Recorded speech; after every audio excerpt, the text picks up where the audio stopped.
All sports, all plays. Yeah. All sports, all plays. All sports, all plays. 365, we making a plays. You talking the game, get you to the days. We're high in the court, the dime in the lane. Variety topics, living the same. All presentation, sports information. In the airways, taking the nation. All sport, all plays, like working your faces. Grace at the field, so tie the laces. All sports, all plays. Yeah.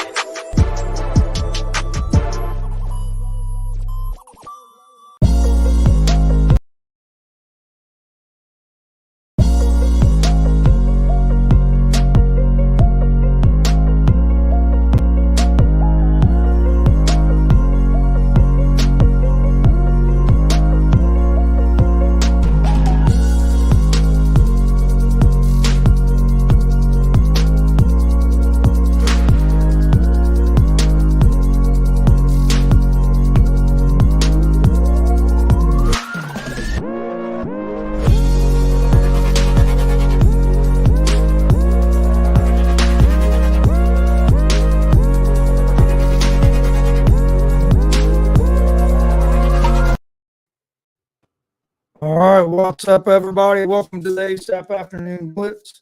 I'm Chris Gonzalez, joined by Jay McLovin. How's it going today, Jay?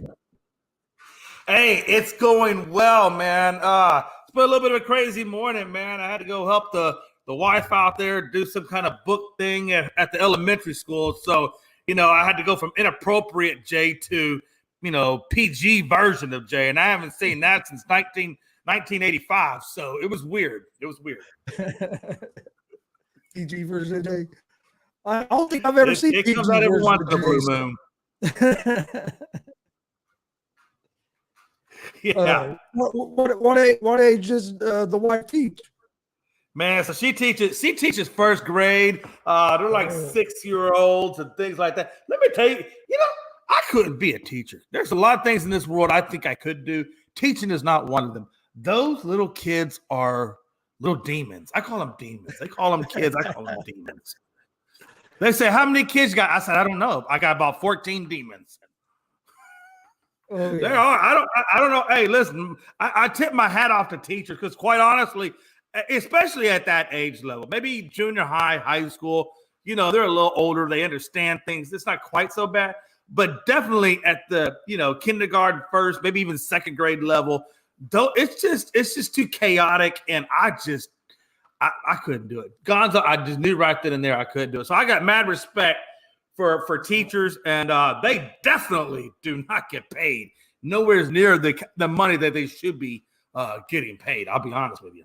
Oh no, they don't. You're right. I maybe could teach like you said, maybe kindergarten, first grade, second grade, but after that, them kids get a little too smart of a mouse for me. I don't think I have options to handle it after about the second grade. I don't know how it's not even that. Hey, they're running around the room. They're laying on the floor, and I'm like, what the hell is this? But again, you cannot say hell in the elementary school. That's why I just know there's a few jobs out there that I would get fired within the first 5 minutes having stepped foot onto the facility. And elementary school is definitely one of them.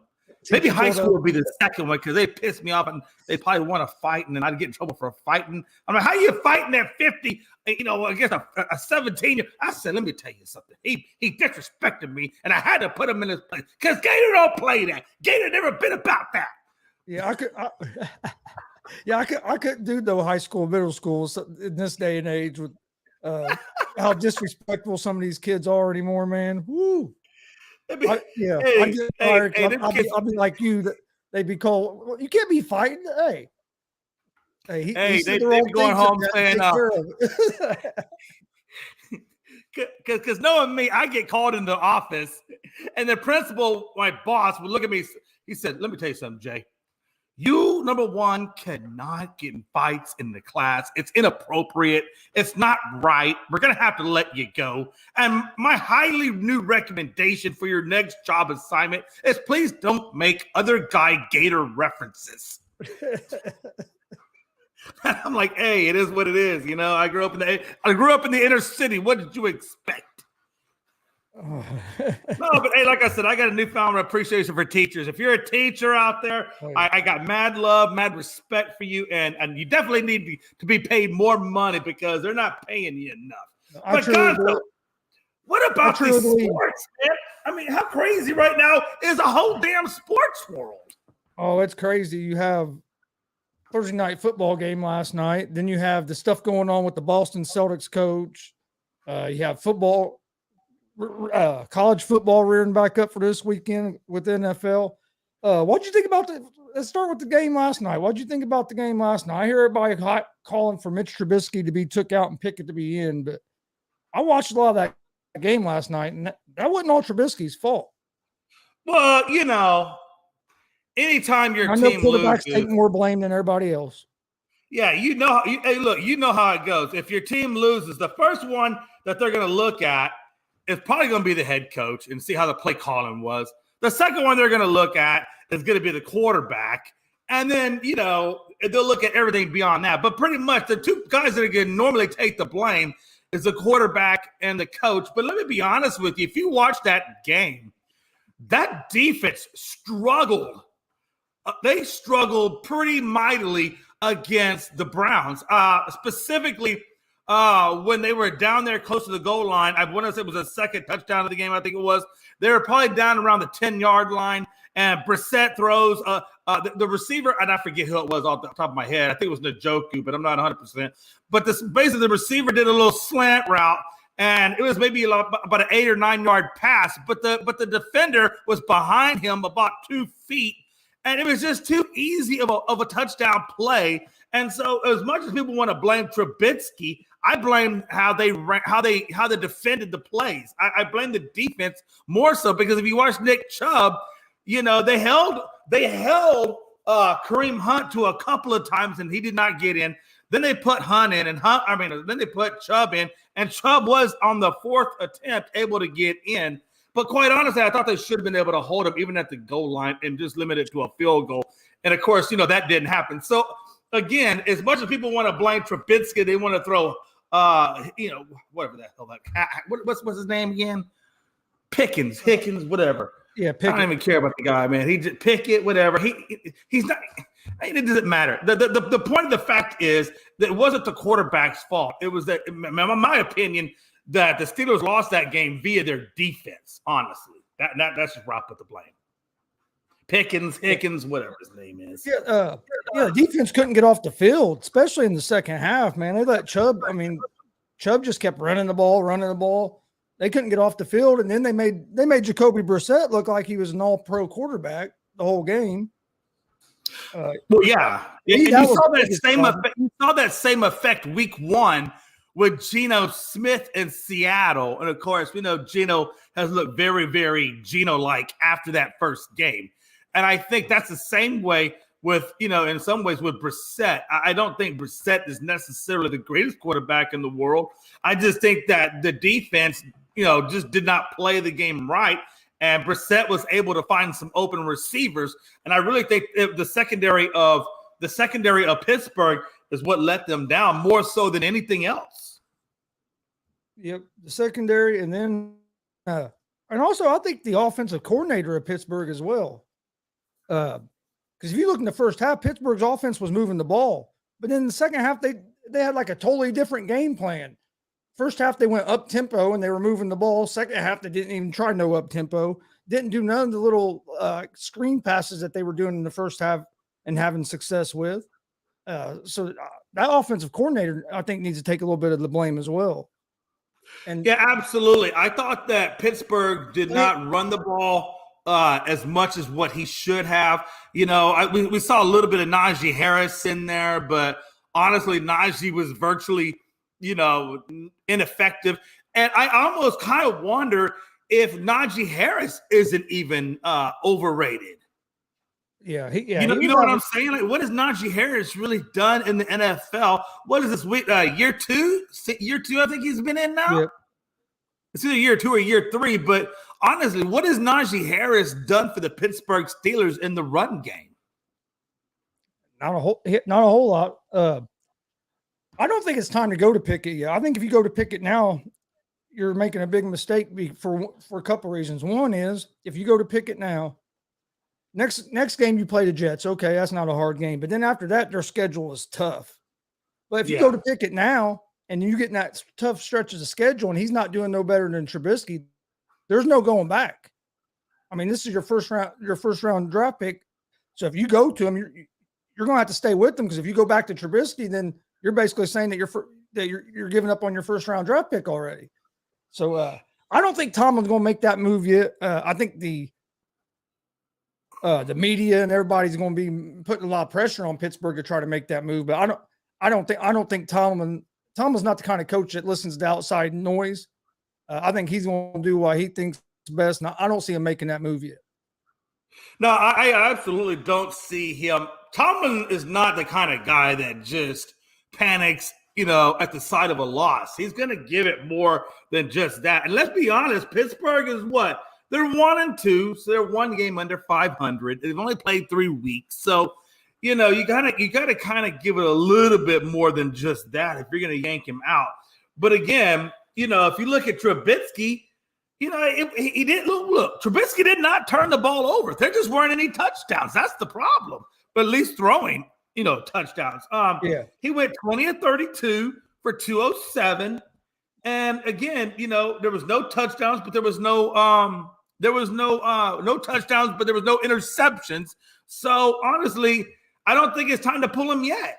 If he would throw a couple of interceptions or fumble the ball or something like that, then okay, yeah, whatever. But you can't yank him. It's just too soon. Najee Harris gave you what? A touch, and so Najee Harris gave you a touchdown on the ground with 56 yards rushing on 15 carries. I mean, that's 3.7. Again, I don't think Najee Harris was being effective enough. But then again, Trubisky did give you 2 carries for a touchdown. So he got a touchdown on the ground. He just didn't get a touchdown through the air. So I don't think it's time to necessarily, get rid of him just because, you lost by 12 points. But again, I think the defense gave a lot of that game away. The lack of a running game gave that game away. That crazy ass play at the end of the game is what made it by 12. It should have just been by the 6. Oh, absolutely. Absolutely. I mean, and one thing too, all you hear about is Trubisky won't throw the ball down the field. Well, I saw him throw the ball down the field quite a bit last night. And one of the problems is the receivers got to get open, and then you got to catch the ball. There were some drops by the Pittsburgh receivers last night. And there was a lot of times when he was throwing the ball down the field that the receivers wasn't open. If a receiver can't get separation, hey, all the quarterback can't do nothing. I mean, that's one of the problems the Colts have. You're right. Yeah, no, you're right. And again, they rushed for 104. The average yards per play for the offense was 5.6. So again, they had 5 penalties. I mean, a lot of it was just the defensive secondary giving up the plays in the end zone, and also, like you said, it was Pittsburgh's receivers not able to get open, and that's really where the issues lied. And again, I think they did have Cleveland did have that one defensive special teams touchdown. So, Okay. And then Damien says Brissett is a really good QB. Damien, if Brissett was a really good QB, he wouldn't have been a backup for 8 years, and he wouldn't be just a placeholder for the Cleveland Browns. Brissett is don't get me wrong, he's a good backup. He's a good backup. And but he's not an elite starter in the NFL. He's just not. And then Pickett is 10 times better option than Trubisky. How do you know that? You saw Pickett play in college. We ain't seen Pickett play in the NFL. And if he was 10 times better than Trubisky, guess what? Mike Tomlin would be starting him right now. You think we are certainly not going to go or Damien or Jay knows more than Mike Tomlin? If he was 10 times better than Trubisky, I guarantee you Mike Tomlin would be starting him right now. A question for me too, though. Honestly, I just outside of this game, I've noticed this in fantasy a little bit, where it seems to be a lot of people are dropping Joe Burrow's name off of their rosters, and I don't think it's time to start dropping Joe Burrow off the rosters. If anybody was to get dropped, I would think maybe Tannehill when they put in Malik Willis. on that game where basically they gave up the second half of the football game. So if you're going to drop anybody, I think you drop Tannehill. I think for Burrow, it is like what he said it was. Don't panic. It's just 2 games in the season. But yeah, they're getting off to a slow start. I expect Burrow to pick it back up. I don't expect him to continuously turn the ball over like he has the past 2 games. What's up, Burrow's going to be in the emergency room if Cincinnati don't figure out something on the offensive line, dude. They're going to get that dude killed. Protect that boy. I mean, he's been sacked, 13 times already in 2 games? I mean, what do you expect? Think about it. You take those 2 games and then you add them to the last 2 games he played because he got sacked, 9 times in the AFC Championship game? 7 in the Super Bowl. And then 7 in the Super Bowl. So that's bringing in 16 on top of the 13, 29. 29 the last 4 games. Lord Jesus. Most quarterbacks don't get sacked 29 times the whole season. But that speaks to his mental toughness, though, because regardless, he is out there playing his heart out. You know, I got respect for Joe. It's just they not doing nothing to help him out. And that's one thing I hate about teams when you don't protect your guy. And it's not just offensive line either. It's play calling. Yeah. If you know your offensive line's terrible, quit trying to throw the ball in these long developing plays. Get the ball out of his hand quicker.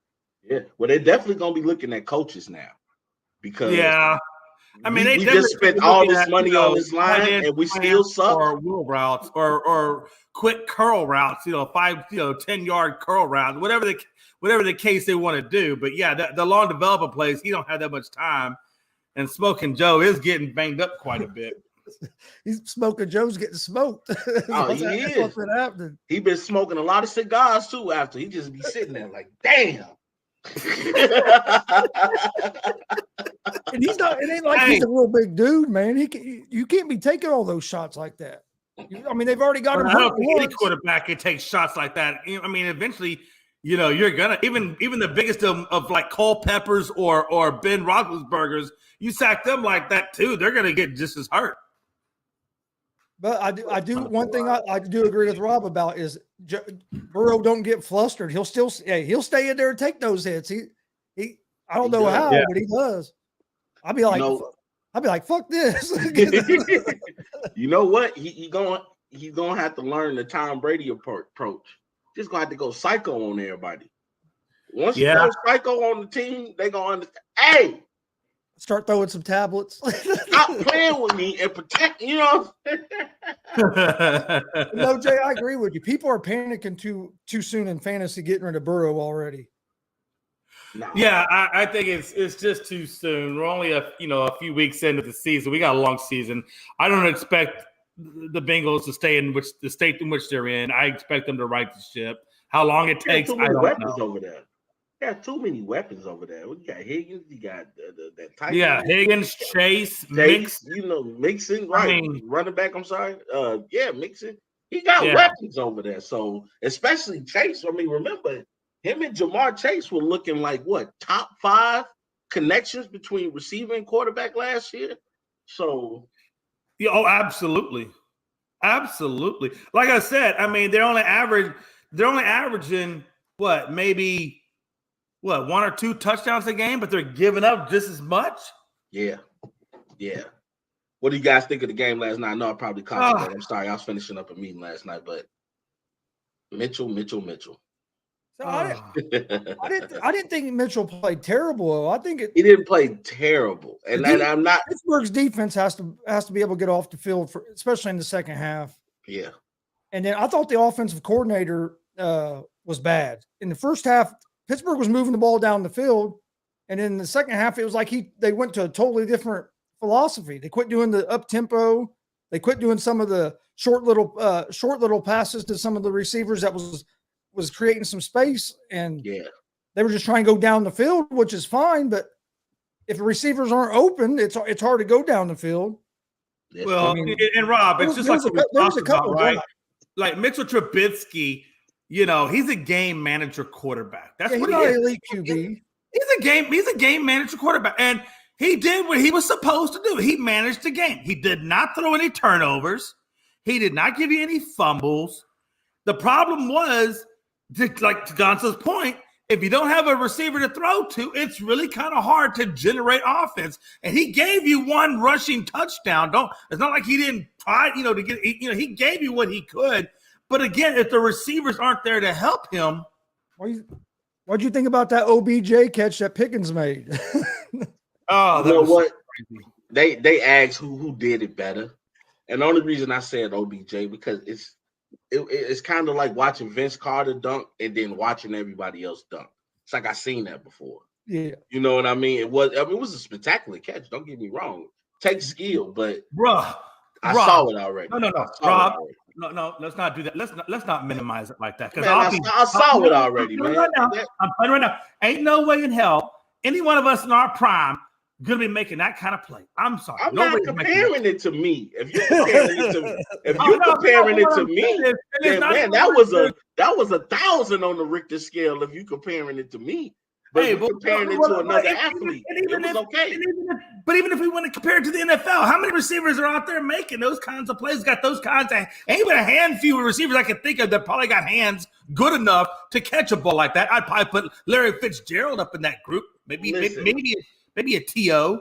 Listen, I'm speaking from the aspect of who did it better, OBJ or Pickens. To me, OBJ did it better. I don't know. I saw the look. OBJ made that catch against the Cowboys. So I saw that. First off, let's keep it real. I saw, and it was a good catch. But I also saw Pickens catch. And I got to be honest, I've never seen a man's neck and back get arched into the shape of a U and still come down with the ball. It was just stupid. That was what was impressive to me because, like, in the OBJ, I don't even think he saw the ball. In the OBJ, when he kind of brought it in, psychological being that he became one with the ball. I know that Odell saw the ball. I don't think Pickens ever saw where the ball actually was. He just knew where to put his hand. Well, and another thing that was impressive to me about Pickens was on OBJ's, when he got it, he kind of brought it in and landed more on his back, so the ball was on his chest. Pickens wasn't able to do that. For him to be able to keep that ball with that one hand when arm all the way extended. I'll give it to OBJ because of OBJ's was a touchdown. Right. It was a touchdown, and not to mention, it's like almost he was the originator from it. Yeah. I bet you Pickens is not going to get the same coverage that Odell Beckham Jr. got on that catch. No. And like he's not going to get the commercials, not going to get the endorsements. Well, like Herbstreit said last night, after OBJ made that catch, receivers started practicing those kind of catches. Yes. He's the originator. He's the originator. Just like when people saw that 2000, what was that? The 2003, I want to say, the dunk contest with Vince Carter. When people saw that made people really want to be like, oh, okay. Yeah. Hey, no doubt about it, man. But I'm gonna ask you, and I like Vince Carter's dunk. I mean, I guess they had the rim there at the elbow. I mean, it's pretty special, no doubt about it. But I don't know, man. Who's the best dunker in the NBA? Period. Who was the best? Who did it the best? We all know who it was. You say that anything better than what I'm thinking, then I'm gonna have to kick you out of the show. But you have to kick me out of the show. Mike is the GOAT, but when we talking about best dunker, I might have to give it to VC. I don't know, man. I don't know. I mean, you saw the iconic tongue wag from the baseline or from the free throw line. I mean, come on. You think that was Mike? Don't get me wrong. Mike has I got you wrong. I got you so wrong. In his heyday, I got you so wrong. Look, I got you so wrong. I did a 360 and came back to myself. Hold on a minute. Hold on.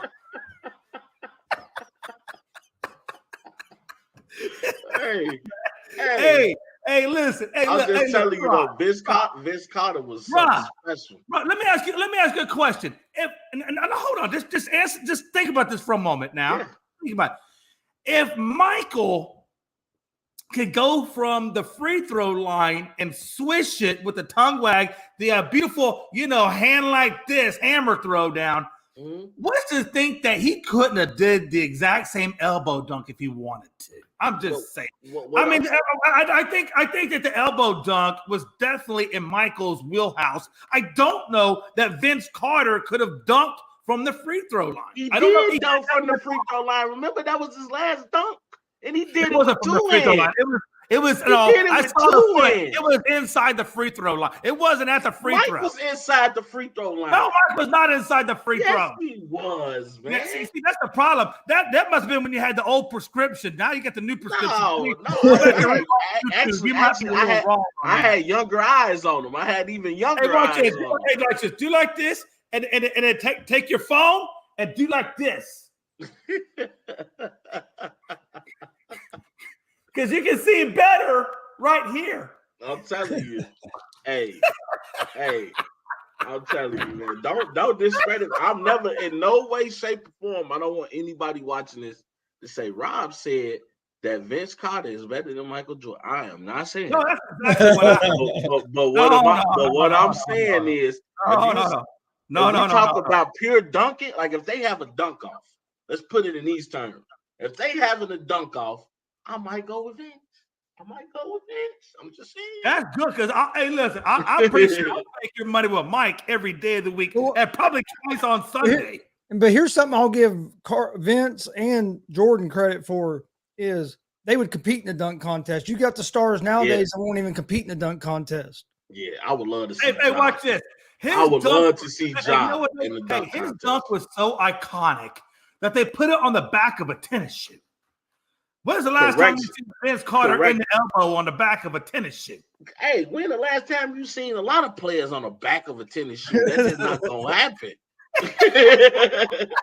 You ain't Michael Jordan. You ain't going on the back of no tennis shoe. Hey, I'm just saying. I think that dunk made Michael Jordan at least $1 trillion worth of seeker sales. But I say this though, that dunk contest between Vince Carter, Jason Richardson, and Steve Francis. And T-Mac. Let's not forget T-Mac was in that. That put the dunk contest on the map. Like it became an event that people are coming to the All-Star game. Now it's just watered down scrubs going out there now. It's not because it's hard to watch. You know what now? Because I think honestly now you should have the dunk contest with actual dunkers. Like, don't worry about the mystique. I understand you want to put NBA names in it, but I've seen videos of dudes that are coming up with new dunks, and I didn't think it was possible. And I'm looking like, wow. They used to have that show that came on after the NBA playoffs. Yeah, that was a good show. Kenny Smith used to host. It's Shaq. Yeah. Crazy shit on there. Hey, look, everybody's seen the story. Everybody knows about Earl Mandigal and what he could do. Yeah. I'm telling you, you think what Vince did or even what Mike did was special. We're talking about a guy that his hops were so high, the guy's grabbing dollar bills and he's grabbing change off the top of the backboard. Now, if you can jump that damn high, what the hell else could you do with the basketball? I think you're going to see a lot of that change, though, because I will tell you something, man.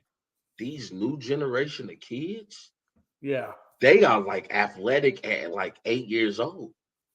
Like it's crazy. Like I've been out here in the parks and I've seen 12, 13-year-olds playing, and no lie, these kids are dunking. I'm looking like, what are they feeding these kids? Like it's amazing. Well, and that's just like everything else, technology and everything. Look, I remember back when I was, playing football in high school, our average offensive lineman was maybe 230, 240 at best. And now I go back to the same high school, by the way, which is ranked number 11 in the nation. If you go look at Jay, let me ask you one question real quick. Did you go to high school in Texas? Yeah. Okay. I did. So that's one like top level high school football as well. Yeah, I think Texas, California, Florida, those are where a lot of your big programs are. But what I'm saying is the average offensive lineman for North Shore is 300 as a high school kid. And I will tell you, I remember times when I would be at the YMCA as an adult lifting weights, and there'd be kids from North Shore High School and they're lifting weights too. 16, 17-year-olds putting up over 300 pounds on the bench. Yeah, man. I mean, Jay's over here like, man, what the hell's wrong with me? Hey, you know what? Hey, you know, and that's it, though. I mean, you know, as we get further along in the years, you know, the kids are becoming, like you said, stronger, more athletic. But then also the products that we're feeding our kids at these high school levels, you know, with the protein shakes and, you know, all the different chemicals out there they're able to put in their. I mean, it's different. The food is made differently. Everything is just different, man. And that's what you're seeing in these kids. The genetic makeup of kids is changing. You know, a guy now versus a guy, you know, in 1950, their genetic makeup is not even close to being. Well, and nowadays, you see kids that have personal coaches and personal trainers at the age of 10 or 12. That's what I'm saying. Everything is advanced, more advanced than what it was. Yeah, I mean, and it's translating into the league today. Like you look at the NFL, right? Let's look at the quarterback position. No matter what color you are, whether white or black, the mobile quarterback now is becoming a standard. These guys can move their legs. These guys can run out of the pocket and still be accurate. Even you take a quarterback like Mitchell Trubisky, he's not a great what you call NFL quarterback. He does enough to be in the NFL, but even this guy is mobile. He can move outside. He's actually better when he's out of the pocket. Yeah, Jay alluded. He might not have thrown a passing touchdown, but he gets a rushing touchdown. So I mean, you look at the evolution now of everybody coming up through sports, and now you look at these leagues and things are changing now. Like it's, you know, the days of you just standing in the pocket, you know, they're kind of over with almost. Hey, since we're kind of talking about NFL quarterbacks, this is how I look at it too. And obviously, to your point, the two best examples of that, you know, black or white, you know, if you want to look at the white spectrum, look at how well Josh Allen is doing. Or even Aaron Rodgers. Buffalo Bill. And then you look at, you know, Patrick Mahomes. And you see how mobile and but what I think is this, and this is where I think that Lamar Jackson and even to almost a certain extent, Kyler Murray kind of fall into it, is the reason why Josh Allen and Patrick Mahomes are light years better than those two guys is because they can run the ball, but they can pass the ball. And their football IQ is just extraordinarily high. And I think where Lamar Jackson misses the mark is he's got the running part down. It's the throwing part that really hinders him. You know, it really sets him back. If he ever developed a really good, strong passing game or ability to read the defense and call audibles like Josh Allen or a Patrick Mahomes or a Peyton Manning or a Tom Brady, if he ever got to that mental level, he would be ferocious. But until he does, I keep Lamar Jackson. I hate to say that a lot of people can disagree with me, but I keep him in the second tier only because he does not have a true passing game or true passing IQ. And I think that's what hurts. A lot of people want to say he can't throw the ball. It's not that he can't throw the ball. It's what you just said. He can't read the defenses. He can't read the defenses as good as the other guys yet. Right. If he learns how to read the defenses and gets a little more accurate throwing the ball, like you said, he'd be almost unstoppable because of the way he can run. Yeah, absolutely. Absolutely. Yeah. And that's why a lot of people don't look at that. But then again, you know, you look at a guy, take another guy like Justin Herbert. He could throw the ball really exceptionally well. Like he's got all the attributes, but again, he's not a mobile guy like that. He's more of a pocket passer than he is. And I think that's kind of what sets him, you know, or keeps him back a little bit is his lack of mobility, right? Even it was crazy. Even Tom. Also, too, with Justin Herbert, he sometimes shows that lack of reading defenses. Yep. Yeah, I'm gonna be real, and I think the mobile part doesn't hurt him as bad as his lack of mental awareness. Because sometimes you take that game, they're neck and neck against the Chiefs, and then what does he do? He throws interception. What makes Tom Brady so good? What made Peyton Manning so good? Aaron Rodgers so good? Their ability to read defenses pre-snap and get their teams in the right place. Well, I'll tell you one thing about Aaron Rodgers. I'm not Aaron Rodgers. Tom Brady.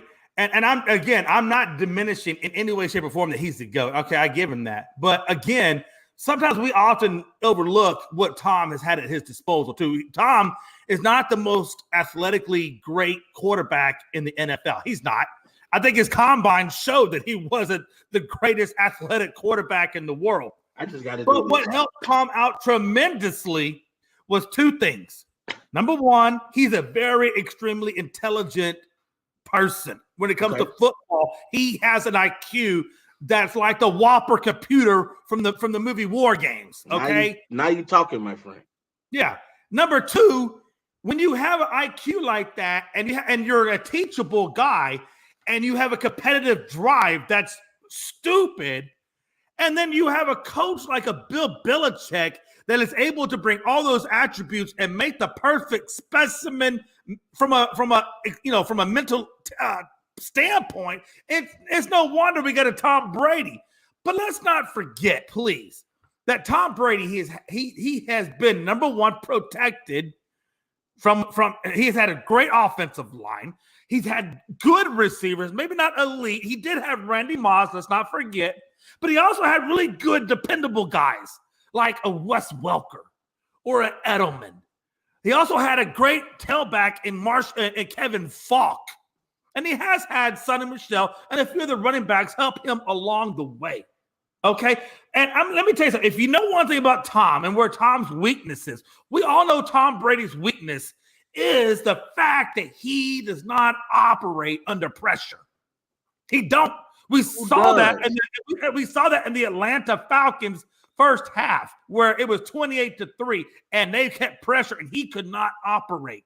But the moment that Atlanta relaxed the pressure, gave him time, then he picks you apart like you were a rib coming off the grill in Atlanta, Georgia. Okay, it just fell off the bone. He had to go to some barbecue. I don't know who sounds worse, Jay or Damian. What? I don't know who sounds worse. Oh, wait a minute. What did he just say? Brady and Rodgers pay the league to make them look good. No, I don't know if that. I don't know if that. But what I'm saying, I don't know if that statement is bad or what Jay is saying is bad. What I'm saying is that Tom Brady, if he would have had any kind of running game or any kind of scrambling game, he probably could have handled that pressure. But what I'm saying is Tom Brady needs a good offensive line to operate from. Who doesn't need a good offensive line to operate from? Give me 2 seconds. Give me 2 seconds. Give me 2 seconds. If you look at Mahomes, or if you look at Josh Allen, when the thing breaks down, they are scrambling. I have seen Josh Allen, when the line breaks down, he has that scrambling ability. He can still make a play. He can still do something. Same thing with Patrick Mahomes. How many times you see Patrick Mahomes do a sidearm, damn near almost getting killed, but still made a play? I've seen it a lot of times. What I'm saying is Tom Brady can't do those kinds of things. He don't need to. He do Tom Brady things.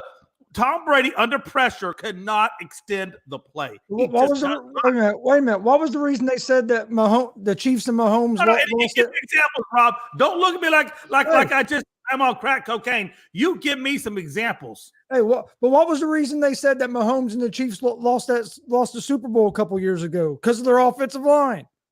Yeah, but what I'm saying is when the line breaks down. Why did the Bengals lose last year?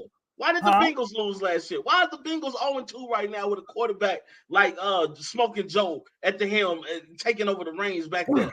Anybody with a bad offensive, why is Justin Fields getting killed out there each and every week? I'm not saying you won't lose the game. What I'm saying is, I'm not saying you won't lose the game. Hold on. I'm not saying you won't lose the game. What I'm saying is, and Rob, come on now, let's keep it real. Okay. Hold on now. If you got Tom Brady, hold on. Let's say you got a bad offensive line, and you got a choice between two quarterbacks. No, three. I'll give you three choices. You got a bad offensive line. You got three choices: Tom Brady, Patrick Mahomes, Josh Allen. Who are you rolling with? I'm gonna pick all three. Tom freaking Brady. That's who I'm picking every time. That's who you're picking. Tom freaking Brady. Really? That's who you're picking. I'm picking Tom. Yeah, and that's how I know Make sure you add. And I never thought I'd ever say the word fanboy, like Frankie said. I know you're a fanboy because you won't. How am I a fanboy? You won't recognize the strengths of quarterbacks. The strength of fanboy. He can extend a broken play. Josh Allen can extend a broken play. What has Josh Allen won? What if Josh all the greatness of Josh Allen? Tom Brady can't do that. What has Tom Josh Brady Allen won? cannot extend what has Josh Allen won? Explain to me that. Tom Brady went from one conference to the next conference without the coach that you just gave all the credit to. Oh, you're right. You're right. He had a Bill Belichick. Belichick. Guess what? Tom Brady won a ring with a Bruce Arians. No, you're right. He had Antonio Brown, Mike Evans, Godwin. Good Lord, Fournette. Oh my God! Yeah. He only had Julian Edelman. He had Wes Welker. He had Danny Amendola. Last time I checked, those guys were nothing until Tom Brady was throwing them the ball. Am I correct? And he had the Domkins Sue. Can I keep going anymore? Because he had an all-star studded lineup. Hell, even Gonzo could have won that. So did Jameis Winston. That proves your argument wrong. Jameis Winston had these same receivers, and he couldn't do nothing. Whoa. I'm going to stop you right there. He did not have Gronk. He did not have Gronk. No. You brought it in, and I'm going to finish it off. He didn't have Gronk. He didn't have Fournette. So let's not go there, okay? And plus, Winston was a very, very young quarterback. Also, Tom Brady can draft and trade and do all type of things on the team too, huh? I didn't. Now, how the hell do we go from Tom Brady to GM? How do we go from Tom Brady to GM? I'm curious. Because that's what you're saying. You blame it all good. You guys kill me. Is that when people win, it's because this went right. Don't you realize when people lose, just because this and stuff go wrong? Like it's everything has to be right for it to happen. But you can take any other quarterback. Put them in Tom Brady's position with Bill Belichick back in the day when he was winning, and I promise you they don't win. Bottom line, I promise you they don't win 6 wins. My favorite player of all time is Peyton Manning. I'm a diehard Colts fan. You guys all know that. And bottom line is, I can't stand. Let me get my point out real quick. A statement that is so not true. Because last time I checked, first year out, Mac Jones made it to the playoffs. What did they get him? It got him to the playoffs. You talking about a guy that's quarterback in the team that had 45 plays and 42 of those plays was running plays. You gonna bring up Mac Jones to me? Get out my face. Get out my face with that. Get out my face with that, Jay. They had 45 plays and 42 of them was running plays, Jay. 42 of them was running plays, Jay, and you gonna bring up a Mac Jones to me? Get out of here with that, Jay. I'm a diehard Colts fan. You guys know that. Peyton Manning's my favorite player, and I can't stand Tom Brady as a player, but I gotta give him his respect. He might not be the most athletic guy, but he's the winningest quarterback that has ever played the game. And like Mike Tomlin said last night, winning is our business. Hey, he took care of business. Pittsburgh didn't take care. Tom Brady took care of business winning. So that, to me, that does make him the GOAT. But if you just go by athletic ability, he wasn't the most athletic guy, but he knew how to make the most out of what he had. And like you said, Jay, he was smart. He could read defense. He's smart, no doubt about it. No doubt about it. You put. I'm just saying. Hey, watch this. I don't know a lot. I don't know a lot. I don't know a lot. Manning, who's my favorite. Hold on, Jay. Hold on, Chris. There's a magic ratio of two numbers. The first number is 1. That's one quarterback. And there's another number called 2, and that's twice. Last time I checked, Eli Manning owned Tom Brady. Look, this is what I'm telling you. No. I posed this question.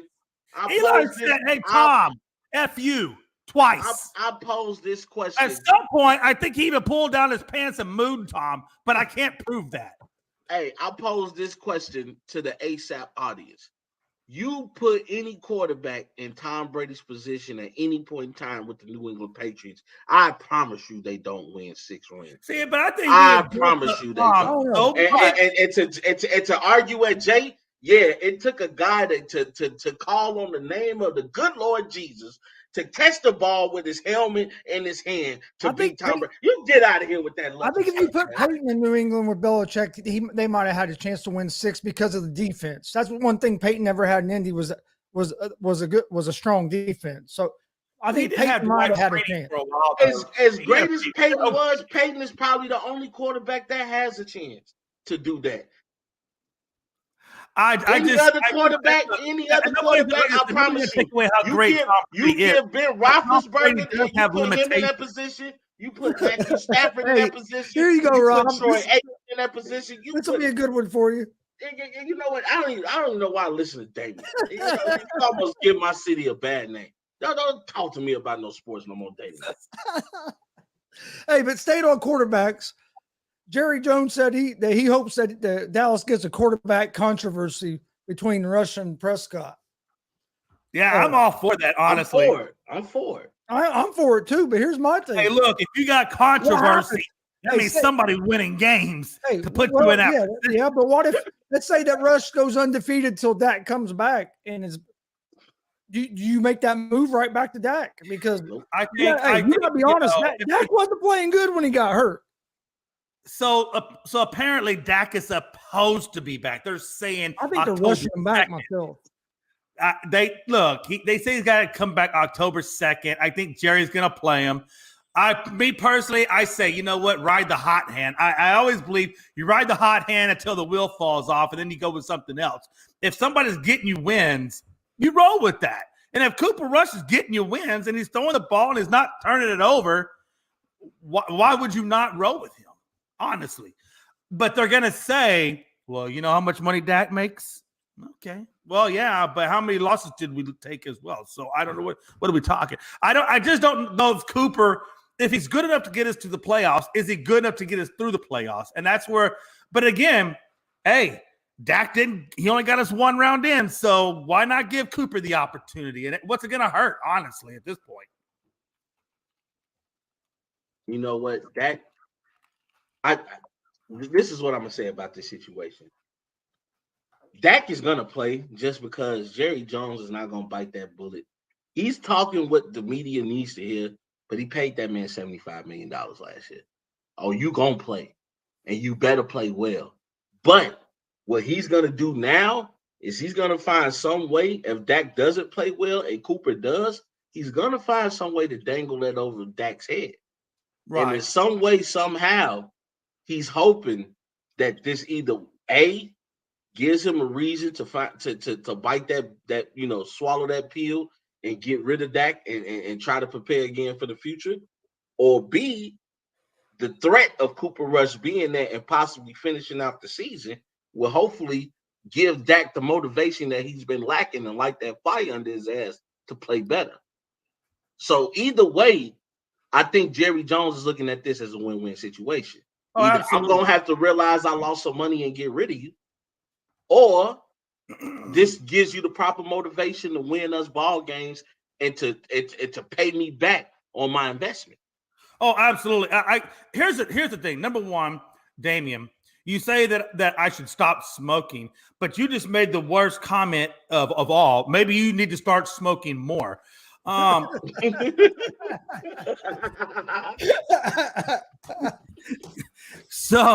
So if you know your stats, Damien, right now I know you're talking out your a-hole. Hey, that was funny.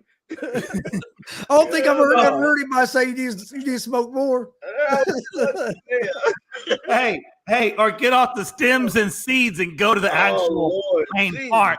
But yeah, man, look. If you look at Cooper Rush, every time he started, he's freaking won. He has not won a game with the Dallas Cowboys. Not just one. He's led 2 game-winning drives. That's my point. And my point is this: it's not like he defeated a scrub team, even though I know the Bengals aren't particularly playing well. But he still went to the Super Bowl last year. Yeah. So I don't know. Again, Damien, I don't know if you're qualified to even operate a computer at this point. But here's my thing. There's a button on there that says mute. You should mute yourself until you get more weed in your system, and then come back to the here's the other thing about that. How many people who thought Dak Prescott was very good and could win any games when he first came in for Romo when Romo got hurt? Yeah, and Romo. Hey, you know what? Hey, when Dak came in, Romo never came back. That's true. He went straight to the booth. He went straight to the broadcasting booth. And look, I know it's too early to say this, But Cooper Rush to me kind of gives me that Jimmy G feeling. Like Jimmy, like when Trey Lance, God forbid, he went down, and we hope that he gets better. But when he went down and Jimmy G got in that game, it's like a switch clicked on for San Fran. And the 49ers began to play. And to me, losing Dak and seeing Cooper go in that game, the Cowboys played differently. The defense defended better, even though they had a pretty good defensive game against the Buccaneers. They only held Tampa Bay to 19 points, I believe. Exactly. So, again, it wasn't. But that offense clicked. He started to connect with CeeDee Lamb and using him more in the passing game. And Noah Brown. He got Noah Brown involved in it as well. They played differently. I know Dallas fans don't want to hear it, but the offenses look better with Rush in there than what it looked. It has. It has. We all. And if they can get Ezekiel going. Oh, they got something brewing in Dallas. You know what? At this point, I'm not even worried about getting. I want to get Zeke going. Don't worry. I do want to get him going. But the way Pollard's running the ball, I'd rather make Pollard the feature and have Zeke be the third down guy or what have you. But the only reason I don't think you make Pollard the feature is his pass protection's terrible.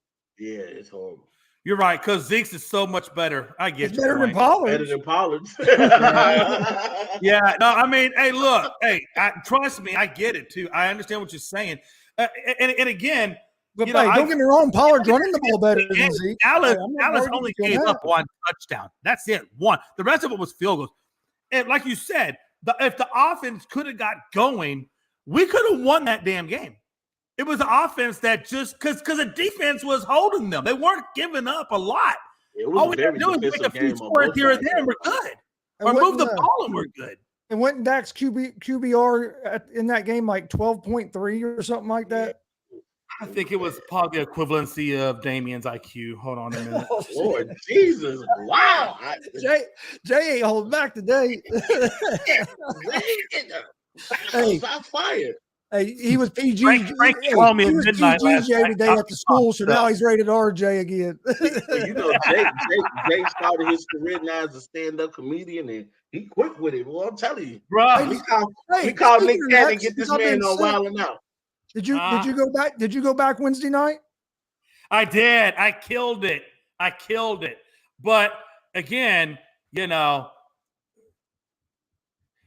My comedy routine last night could not be aired or even talked about on the internet. It's a little bit I want to say a little bit R. It's probably a little bit beyond R, but it's somewhere between R and X. Whatever between R and X is, that's where my routine fell. I would say probably if you want, the cleanest joke that I thought about.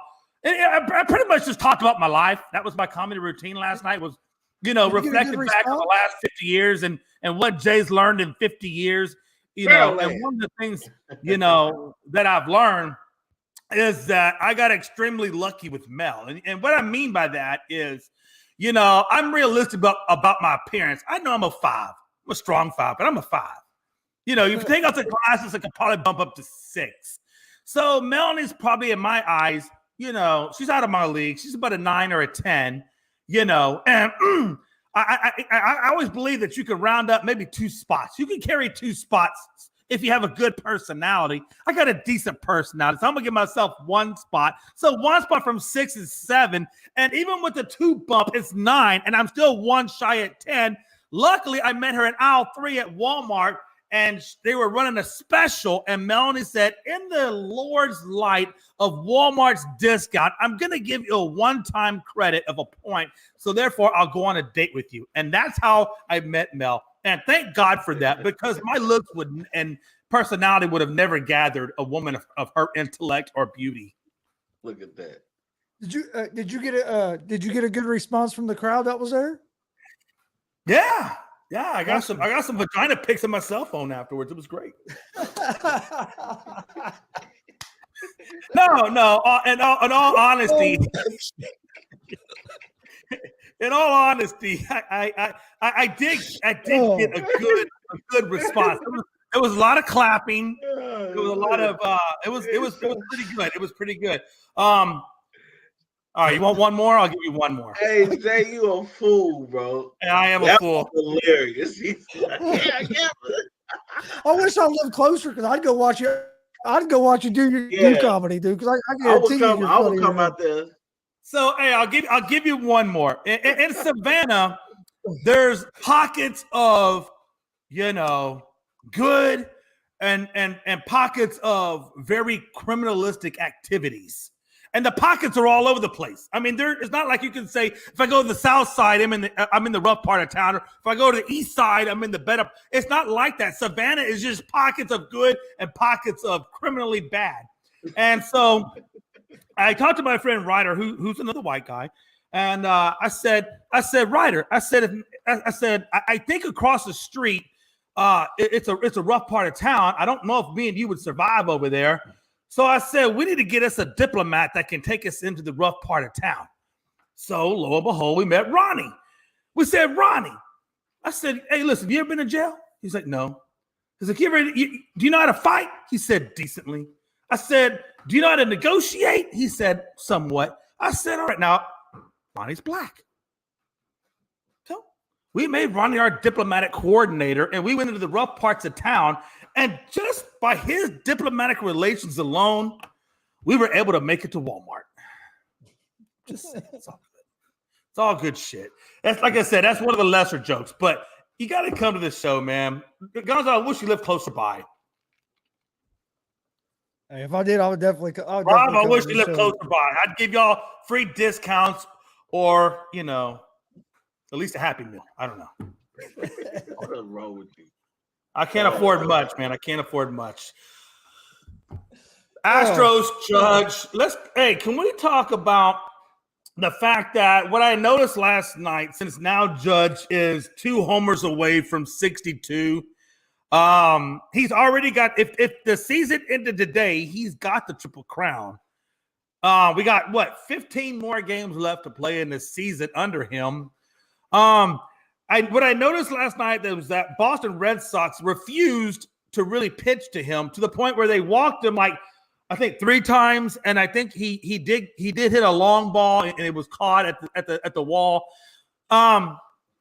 Given the fact that I wonder if this is going to be a trend now, because no pitcher wants to be responsible going down in the history books as being the guy that was goated by him. So do you think he has a logistically good chance to still hit 2 more dingers and keep the Triple Crown, or do you think the pitchers are just going to basically either walk him or just give him nothing that he can really do anything with?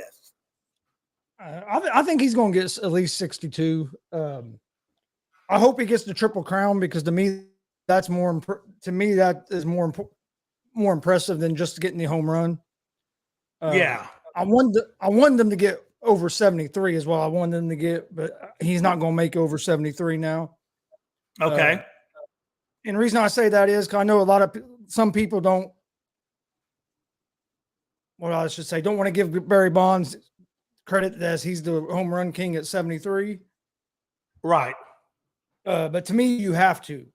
And the reason I say that is baseball knew all them guys was using steroids. Everybody knew them guys was using steroids, and nobody cared until Congress got involved. So you can't promote them guys as they were saving the game, and this is great for baseball. Everybody get behind this home run chase. And then when it's no good for you no more, let's crucify these guys for doing something that you knew they were doing. You know what I mean? That's the only reason. Yeah, absolutely. I don't hold the steroids against them guys. People do, because Major League Baseball knew it was going on, and they encouraged it because it was help bringing the game back from that strike. So that's why, to me, I hope Judge gets the Triple Crown. I put more weight in if Aaron Judge gets to 62. I put more weight as that being the true season home run leader than Bonds, only because the fact that Bonds got his primarily with steroids in his system. I figure if you can get steroids too, Jay. Huh? A lot of the pitchers were on steroids as well. No, I'm not saying that. All I'm saying is I feel like if you can get 62 home runs and beat Maris on equal footing. Don't get me wrong. No. What I'm saying is Maris did not have steroids in his system. As far as I know, Aaron Judge does not have steroids in his system. And unless something comes out to disprove that, I'm going to automatically assume that he's playing the game clean. And so when I look at, clean versus clean, that's how I look at a real record being broken. I don't care if the pitches were on steroids. If they want to throw the ball a little faster, as we know, the faster you throw the ball, when you make contact, the further out it goes. So actually, the pitcher would actually be helping him, because as long as you can put bat to ball, you're good. It's not all about throwing faster. It's about recovery time. Well, and you can say that too, but hell, man, come on, Hank Aaron got to 750 some odd home runs. He did it clean. Oh, I'm not. Yeah, I understand that. It was just different areas. I don't look at McGuire. I think McGuire was obviously had Sammy Sosa, Barry, the guys that broke Maris's record. I just can't look at that as a legit home run record, because again, Maris did it clean and they had chemicals in their system. And I look at Aaron Judge as if he gets a 62, he did it clean. So in my personal opinion, I give him more weight just because it was equal for equal. No, I mean, I understand that. To me, I'm not going to take it away from Bonds, because to me, I think there's more people doing steroids in that era than people really want to admit. And like I said, baseball was encouraging it. You're talking about the Barry Bonds era. Yes.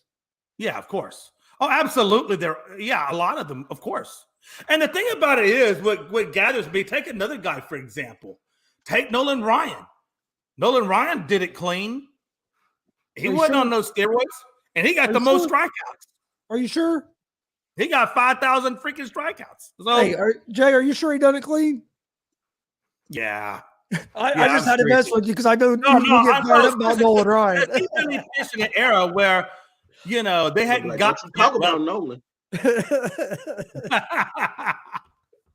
I think Nolan Ryan was clean. I really do. And as much of a prick as Pete Rose is, because Pete Rose is a great player, terrible personality, but great player. Even he got the strike. Even he got the most hits in baseball, and he did it clean. Yep. I just feel like, again, my thoughts on the steroid era is let them in the Hall of Fame. I'm all about that. I'm not trying to take away their accomplishments, but if you ask me, where do I put the most ownership in terms of the best players? I'm going to put it on the players that did it clean. Yeah, well, no, I can't. I mean, I can't argue that.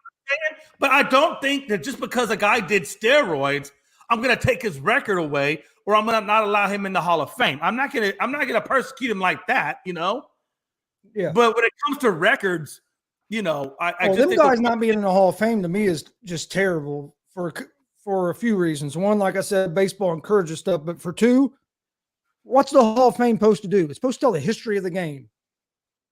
You can't tell the history of the game without the history wasn't always the best. But I do feel like, okay, if we do allow steroids into the Hall of Fame, and if we do allow Pete Rose into the Hall of Fame, then we got to go on ahead and let, Shoeless Joe Jackson in the Hall of Fame. I'd be fine with that. Like, you know what I'm saying? And a lot of people will disagree with that because, he was throwing the World Series. And it is what it is. Pete Rose got in trouble as a manager. So to me, for him not being in the Hall of Fame is just ridiculous.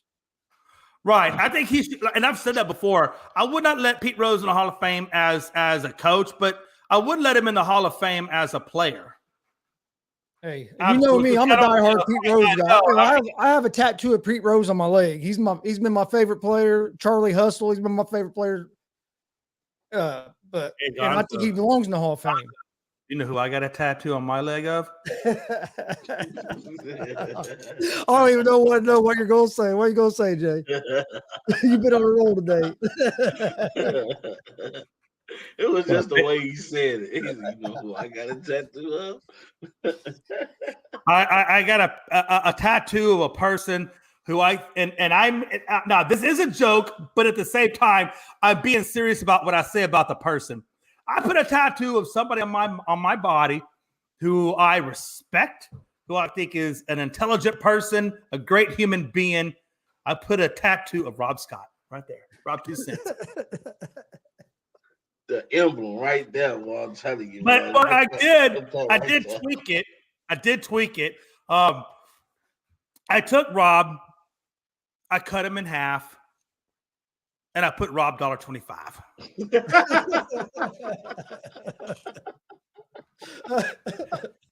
I felt like he was worth more than just 2 cents. What do you guys think about how the Celtics are handling this? I can't say the coach's name right. Well, Rob, tell me if I'm wrong. I don't think they've handled it good at all. I don't know, because here's the deal, right? It's not so much how the Celtics are handling it as much as the people that are in the outside, broadcasting industries are handling it, or lack thereof. What I'm saying to this is, I think what Udoka did from a moralistic standpoint is pretty jacked up because he cheated on his wife. Okay. Now, however, there's a lot of people out there that have done that. So I don't think it should be that big of a deal from a career perspective. Maybe on a personal level between him and his wife, it is what it is.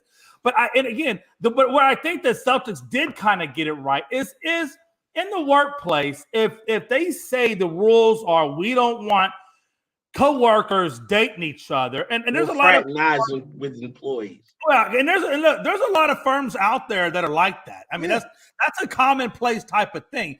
But where the issue I have with it is, number one, I don't think he has to be suspended the whole year. I think half the year would be sufficient. 25 games, multiple times maybe. But the bigger problem, that's the small potatoes. Okay, he'll come back a year. He's gonna make his money. He's gonna be all right. They're not firing him. They just suspended him 1 season. Okay, it is what it is. Slap on the wrist. Do what you got to do. Maybe. But the problem I have with they haven't said they're gonna bring him back yet. Maybe they do have a term in there that says that. You know what? Even if they don't bring him back, he went to the freaking finals. You think he'll get a coaching job somewhere? Yeah, I agree with that. Yeah. Trust me. Look, Udoka gonna get a damn job. I promise you. But here's where I think the Celtics handled it wrong. But hold on, time out. I don't think the Celtics handled it wrong, Gonzo, because it's in the rules. And if it's in the rules, you violate the rules. I think they handled it wrong. You gotta get punished. It don't have nothing to do with the punishment. This should never got leaked to the public. Right. Oh, come on. It's got to get leaked to the public some kind of way. It should have been in-house. You should probably tell me in the NBA. No, wait a minute, Jay. Let me get my point across. You're going to tell me that in the NBA and that in the NFL and all these other leagues that this stuff don't happen all the time, and most of the time it gets taken care of behind closed doors. There's NDA signed, and nobody ever knows. You'll find out somebody gets fired, but you don't know why. They could have fired him, suspended him, or whatever. They didn't have to leak this how it got leaked out. It was horrible. That's where I'm saying they done wrong, because look at all these women that work for the Celtics got accused of being that woman that wasn't that woman, all because this got leaked out to the public. But okay, and if there was an NDA signed, then I agree with you wholeheartedly. And if there was an NDA signed, Udoka would have a lawsuit against the Celtics. But I'm saying even without the NDA, it shouldn't have got leaked like it did. What I'm saying is, look, I'll tell you like I tell everybody else though, Gonzo. Yeah, is it kind of a shitty thing that the Celtics leaked it out? It is what it is. You're number one, you're in a public eye, you're in a public position. They just fired Udoka. They're gonna tell their fans something, so they told them the damn truth. You don't have to tell them. But at the end of the day, Udoka has only Udoka to blame for that. Okay, no, I'm not defending Udoka, but what I'm saying is the Celtics should put in their women that work for them. Bitch, I hate you right now. I'm trying to finish my damn sentence. Okay, finish your point, Jay. And I love you, and Gonzo knows I love his ass. No, because I'm trying to say the bigger problem I see here is not with the Celtics leaking it out. The bigger problem is we got other people that, like the Sarvers of the world or the Brett Favres of the world, that their stories aren't more highlighted than Udoka. The fact that Udoka came out is one thing. The fact that everybody else is more concerned about him than they are about what Sarver did with the Suns or Favre did with the welfare funds. Come on. That's what I'm saying. I don't think he should got suspended a year. I mean, he got suspended a year. Ron Artest, how long did Ron Artest get suspended for the malice at Palace? A year? I think it was a year. I think it was. You're telling me that I'm not. Hey, what he done isn't right. But you're telling me that's worse than a big brawl at a stadium that could have hurt 1 million or thousands of people, and you're suspending the dude for a year. Hey, real quick, and not only a year. You're saying maybe bring him back. So either, but did you see fire the dude I don't always clear-cut suspension. Look, I don't always agree with Damian, but Damian got a good point on this one. Udoka married to a Hollywood star.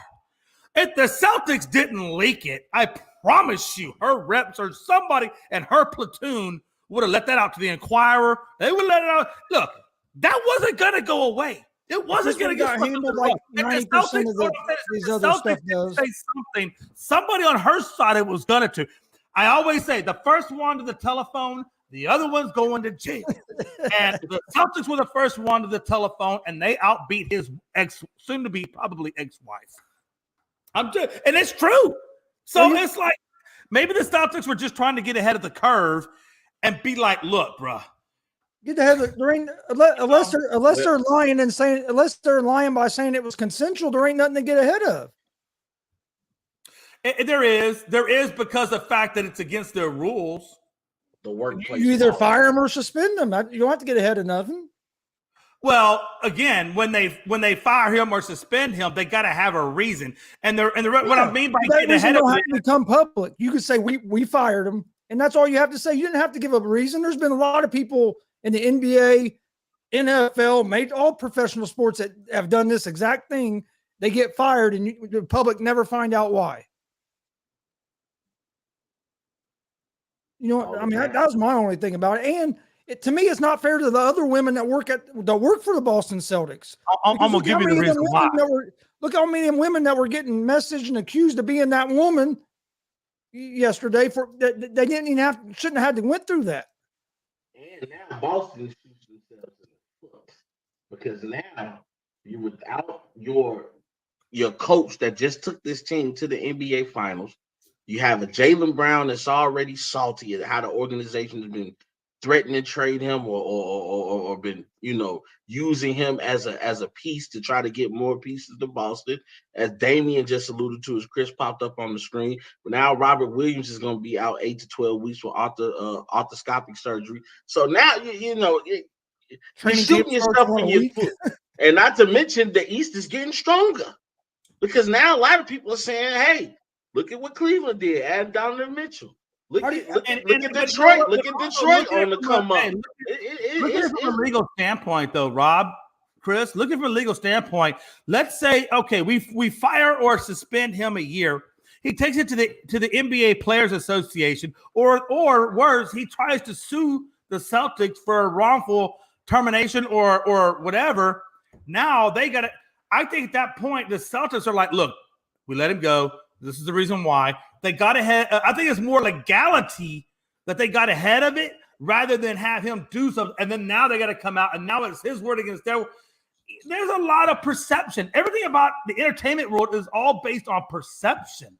I'm not saying they had to blow it up, but you do got to say, look, we're letting him go and here's why. We're not going to go into graphic details. Well, they're not. You know what I'm saying? Well, right now they're just suspending him. So I really feel if we're talking about what the Boston Celtics organization could have done better, Celtics aren't going to fire. I think first of all, I agree with Chris. It doesn't have to come out to the public.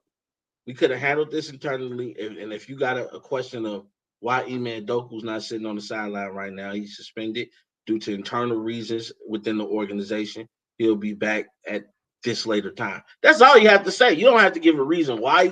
It's internal reasons. What goes on internally in the Boston Celtics organization does not have to be for everybody. They've done it for countless times and not just sports organizations, but organizations in corporate America, period. Second of all, the suspension is too long. I think you suspend them. If you want to do half a season, that's fine.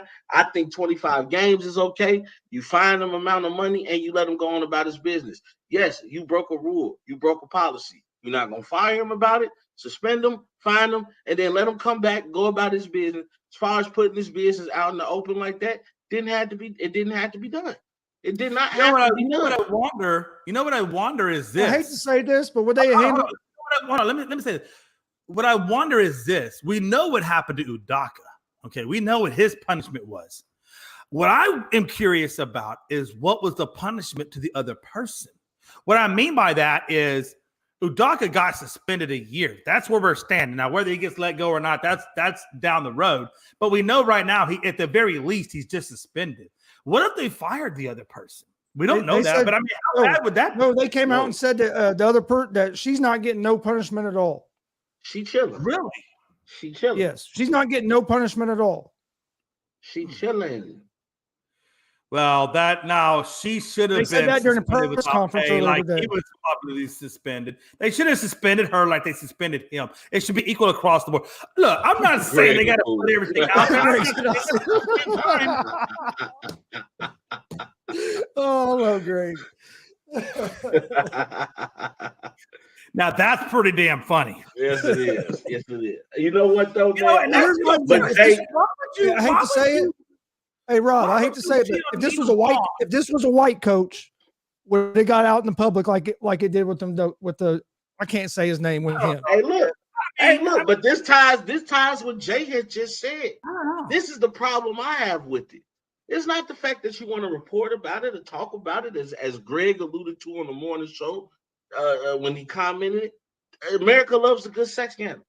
That's very true. So I understand that. But my thing is, for this information to get more news than a guy in Robert Sarver who owns a team. I done said that one. That's why I said, Jay, I'm alluding to your point. I'm agreeing with you. I agree with that 100%. To get more coverage to Robert Sarver, who tells an employee that about Lindsey Hunter that these N-words need an N-word to coach them. Or this coverage gets more coverage than the guy Brett Favre who's made over $100 million in just football alone, stealing from the poorest state in this country to build a damn volleyball stadium and pretend like he didn't know where the money come from, and then all of a sudden you pay it back and everything's supposed to be peaches and rainbows. I don't get it because I don't hear nothing about these things, but I'm steady hearing about Ime Udoka. Exactly. I agree 100% on that. And that brings it back to your point, Chris. It ties it all up. When you black, they want to report it. But when you got the complexion for the protection, we'll say something about it because we have to, but we'll sweep it under the rug. It's funny how the media control things. And what he done was wrong, but man, affairs happen every damn day. Every day. But when we're talking about not just a football player, because it goes deeper than Brett Favre, and I don't want people to forget that. The governor, these are your trusted elected officials that stole money from you. That's like if I got 85 cents in my pocket and you come take that 85 cents, you going to steal from a broke man? Hey, Damien, I don't get this, man. Damien, this is horrible. Different. They're saying this was a consensual relationship. They said consensual. Because trust me, if it was sexual harassment, that's totally different. But they said this is a consensual relationship. If it was sexual harassment, he would have got fired. If it was rape, he will be in jail. Yeah. So let's get that out of our heads right now. You know, there's probably, and there could be more to the Sarver in the background of what it really was that maybe has not fully come out yet. I always say, for every one cockroach you find, there's about 1 million more. So it is. We don't know everything that came out. There could have been some verbal stuff that wasn't written or not witnessed. You don't know, man. I mean, we don't know the full extent of what's. And I know people hate to hear it, but I agree with Greg. She should be punished as well. Yes, she should. She broke the rule too. You broke it. That was consensual, meaning that you understood the risk like I understood the risk. Right. And I get it. I get it. I work for companies where they don't want you. Both of them should have been suspended 1 year. If they're going to give him a year, give her a year, and then come back. But again, Udaka. I've worked for companies where you're not even supposed to go out with like management can't even go out with just employees as friends. Right. Once you have a position of power, you know, it's one thing. Like I mentioned this early on the morning show. You know, I compared this to me working at the bank. It's one thing if I'm a bank teller or I'm a personal banker and I talk to another teller or personal banker. But when I'm VP, when I'm president of operations or I'm somebody with a C in my title, or COO, CEO, CTO, if I'm somebody of importance, I can't be fraternizing with people, because let's say this person comes up now. Let's say this person gets hired in a higher position. Is it because of their relationship with me? Let's say this person is on the block to get fired. Do we keep this person in the company because of what they mean to me? You know what I'm saying? So you can't miss, you cannot. They say this all the time. This is in corporate America, or this is in the streets, ladies and gentlemen. You can never mix business with pleasure. You can never. And business cannot be taken personally. And I know companies where say you were a manager and I'm just a regular employee, you couldn't come over to my house just to watch a football game or something. No, it's fraternizing. That's against rules. That's cahoots, because now we're building a relationship. Yeah. And I'm sorry, and you're going to give me preferential treatment. When relationships get involved, you're going to get preferential treatment. That's why I say business can never be personal. I can't be your best friend and then turn around and reprimand you for something. I just think Nia Long is a freaking smoking show. And I don't know how you cheat on a smoke show. I don't know how you cheat on a smoke show. I don't know. Hey, man, Jay. Jay. You know, if you're gonna so Melanie is with me. Like I said, she's a 10. I'm about a 5 without the glasses, maybe a 6. If Melanie cheats, if she cheated on me with a 9, I'd be like, freaking whore. But you know what? At least you cheated on me with somebody that looks better than me. So I'm not completely 100% pissed or mad, or I'm not even questioning why you did. Okay, I get why you did. He's hot. He's got more money, whatever the case may be. But if you cheat on me with somebody that's like a 3, that's dumpster diving, I'd be like, the fuck? Hey, she might cook his favorite meal the right way. Bruh, you never know why. I'm just saying, like, how do you cheat on me along with the girl that does accounts receivable that looks like she went through a meat grinder? Hey, I'll never understand that. Look, you're giving up money, you give up a marriage, a smoke show for a meat grinder, and a suspension. Go figure. Everybody's saying that, but to be honest, we don't know the extent of how good Nia Long and Ime Udoka are right now. We don't know if they were even, they might be into that open relationship. I'm just saying, we all in their business. We don't know how Nia is taking this information. She ain't came out and said nothing. She might have knew about the girl. You never know. How many? I'm sorry. How many women out there are in the open relationship? All I'm saying is, Jay, I just want to know how many. You talking from a regular standpoint. These people got money. Look, well, I don't know about regular. That's kind of a bump up. I was below regular, but that's these people got money. You know how these Hollywood people and all these people be. I mean, I'm not gonna go into no. I get it. But I'm just saying these people understand. You know what I'm saying? They understand. Trust me. Look at, you cheat, you go do your thing, and I guess they understand these people worth millions of dollars. That probably ain't the first time Ime done stepped out. That's all I'm saying. Is let them handle that at home. To be talking about these people business on the news is crazy. There's more important stuff going on. We got a quarterback asking, if I take this money, can people find out where this money came from? That's what I'm saying. Let's talk about that. I'm just saying, what a time to be alive. Look, there's 2 things I love in life. Number 1 is money. Number 2 is a smoke show.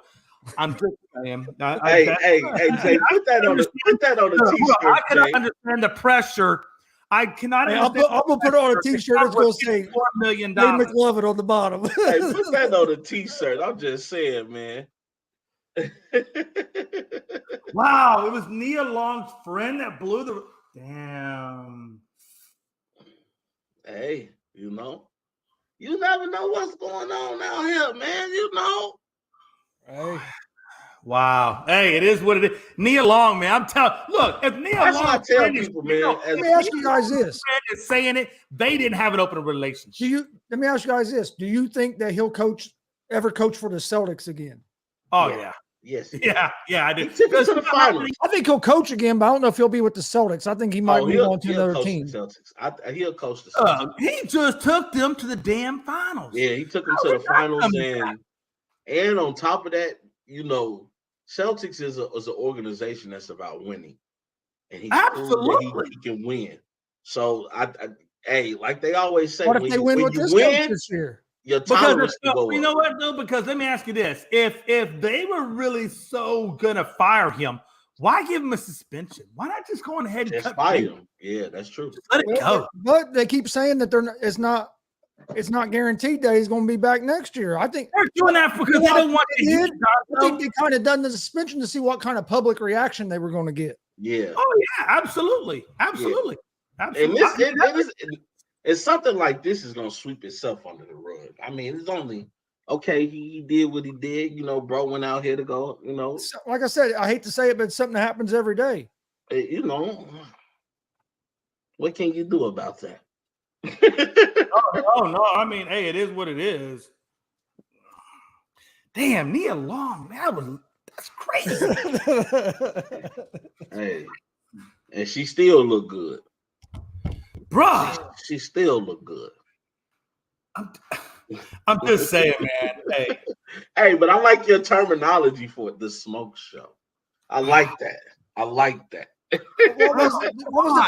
Jay, what was the two things that you love in life? You say, I love money, and I love a smoke show. And a smoke show. Yes, Lord. I'm just saying, if you got a woman like Nia Long at the house, you could go home, making billions of dollars, have a cigar, have a nice cognac, and then have Nia Long for dessert.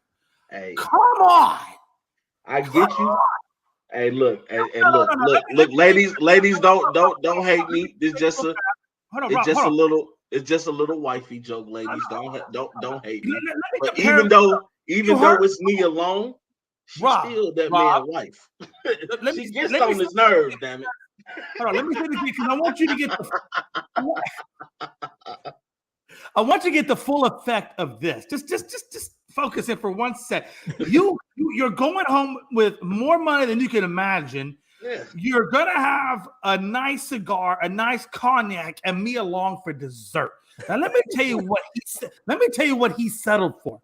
He settled for a coat closet, a meat grinder, and now a suspension with no pay. Hey. I think he's getting some of his pay. I think he's getting 50% of his pay.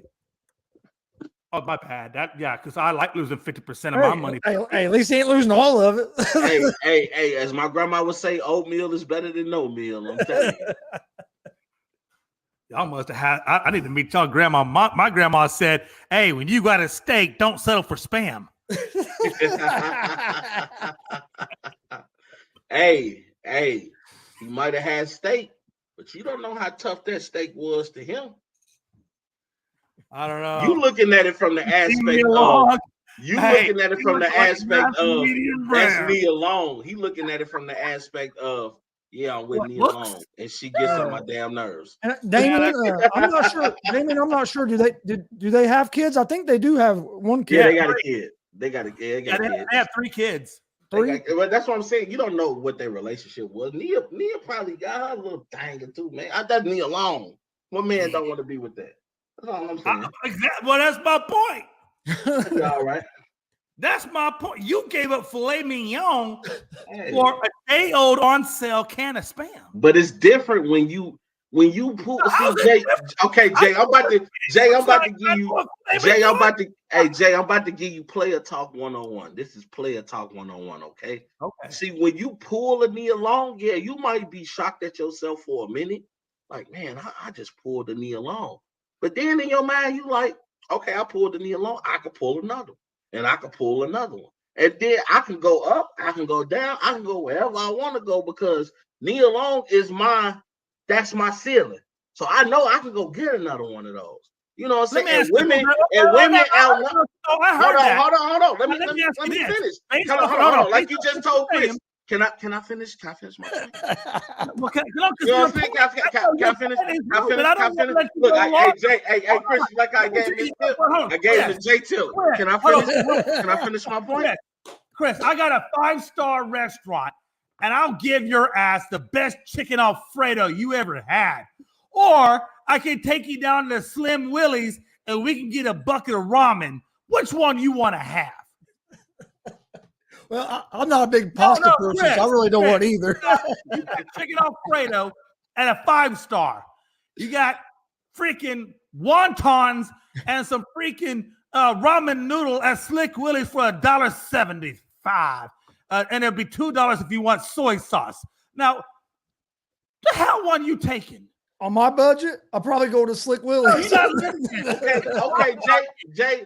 No, I see what you're saying, Jay. I understand. Jay, I'm gonna put it. Charles sees what freaking he's saying. Okay, hey, Jay, the damn question. Jay, I'm gonna put it in simple terms like this. Okay. You ever notice? Let's say you grab some food, right? Yeah. And you got the food sitting in the refrigerator. You ever notice how because you got the food, you're not as hungry because you know it's there. You can always go there and get it whenever you're ready. Yeah, I got. Let's say. Hold on. Can I finish my point? I know exactly what you're talking about. Can I finish my point? Okay. Now let's say you. Let's say you don't have no food in that refrigerator. Right. You will notice how hungry you will feel immediately. Because now your mind is telling you, I'm hungry and I don't got that and I want that. It's different when you want something as opposed to need something. When he got Nia Long, his mind changed because I can get that when I want to. You know what I'm saying? So from us looking at it, it's like, oh my God, you cheated on Nia Long. How he looking at it is, yeah, I cheated on Nia Long. Hey, Greg said Jay-Z. You know what I'm saying? Beyonce, so nobody is safe. That's player talk 101, Jay, and that's how guys always be moving. You know what I'm saying? That's why females hate us because we can't just say we got this and be satisfied. We conquer something and we looking for something else to conquer. No, Rob. They hate you. They don't hate guys like me. They hate guys like you players. Player. Cause you like, man, he got Nia Long. I wouldn't cheat on no Nia Long. He like, bro, that's just like how millionaires say. It's hard. It's hard to get your first million. I'll tell you what most of the world knows. It's hard to get your first million, but how millionaires look at it is, once I get that first million, I've figured out the recipe of how to get $1 million. I can make another $1 million. See, it's always about just getting over the hump. Once you get over the hump, you now have the recipe of how to get back over that hump if you need to. That's all I'm saying. That's player talk 101. I just gave y'all $1 million worth of game on afternoon blitz. Don't take that lightly. I'm not, because I'm sending this crap straight to your wife. Let's see how you. Hey, my wife knows who she married. Rob, you playing 101. Get your ass back here.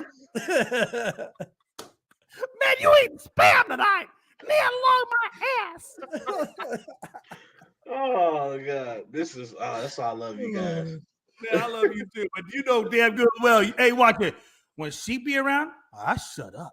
Hey, I'll be talking to all. See, I'm no longer in the streets. I'm just saying how I moved when I was in the streets. I'm put up now. I'm at home with the wife. That's all. but a player never forget that player mindset. You can't never forget. You can't never forget what makes you, baby. You can't never forget. One around the morning show goes, but the afternoon show is sports and life reality. That's all I know. You get a little bit of everything here on the afternoon show. Yes, Lord. Yes, Lord. We tomorrow we start up with some really good freaking college football, man. Last week was a snooze fest. We know last week was a snooze fest. Nobody gave a damn about last week. But this week, we got some rivalry games. This week, we got some showdowns. What? Hey, do you guys see any upsets? Is there an Ohio upset coming? Is there a Clemson upset coming? What do you guys see? Oh, let me look at the whole schedule real quick. But hey, speaking of college football, did you guys happen to watch any of that West Virginia and Virginia Tech game last night? Hell no. Well, the only reason I'm asking. Reason I was asking because their entrance, they come out to Enter Sandman, right? Dude, that's one of the best college football entrances I've ever seen. That stadium, was hopping. What they always come out to is Enter Sandman, right? Yeah, but I mean, that was the first time I'd ever really seen them show it on TV like that. Dude, that's pretty awesome. The way that crowd was into it and all the stuff they had going on. That was probably the best part of the game. But. Hey, what's a better entrance music? Because it was talked about previously in another show that I was watching. They were talking about, and it was actually in reference to closers in terms of who has the better entrance music.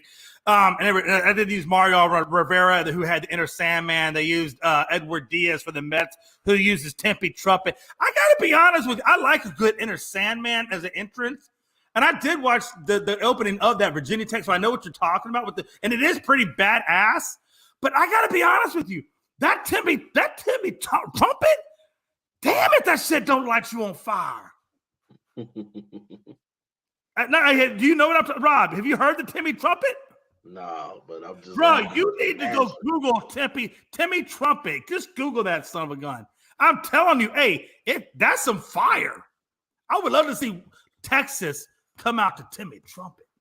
Okay, I got the games pulled up here. Yeah, you got some exciting games. Got a couple ranked guys going against each other. You got Tennessee and Florida. Got Wake Forest and Clemson. And then Florida Tennessee game is what really intrigues me. Because if you know anything about that series, Florida has won 16 out of 17 games against Tennessee. But Tennessee has the veteran QB, and Florida's got the rookie just trying to figure out the position. Texas A&M and Arkansas. Yeah, that's another good. We talked about that. That's another good ass game. You know what I'm waiting on, because I'm from Big Ten territory, so to see this Wisconsin, and that's where I'm from, Big Ten. That's what I watch every week, baby. I'm Big Ten country, baby. Hey, and the crazy thing about it is that's the Big Ten opener for both teams. So there's a lot on the line in terms of pride and respect. You know what I'm saying? Yeah, I would definitely be tuning into Wisconsin versus. I'll tell you who upset I think could happen. I think North Carolina might beat Notre Dame. I think so. Is that really an upset now, though? It's not. It used to be. I know, but I think Notre Dame still carries his weight because it's Notre Dame. Yeah. But Notre Dame ain't been Notre Dame for a while. No, you're right. But they were ranked like fourth in the country at the beginning of the season. Yeah. Oh, the Sandman entrance. ECW, the Sandman entrance. Is that what they come out to? Yeah, they come out. They come out to Metallica's Inner Sandman. Yeah. I like Metallica. I'll tell you right now, though. The game I'm looking at, Metallica song to be the most realistic upset would be Clemson Wake Forest. Wake Forest is at number 21. But Wake Forest does play Clemson pretty hard, and I would love nothing better than to see a Wake Forest victory over Clemson. I would love that. Dang, why you hating on Clemson for? Not that I'm hating on Clemson, but who doesn't love a good? You're hating on Clemson.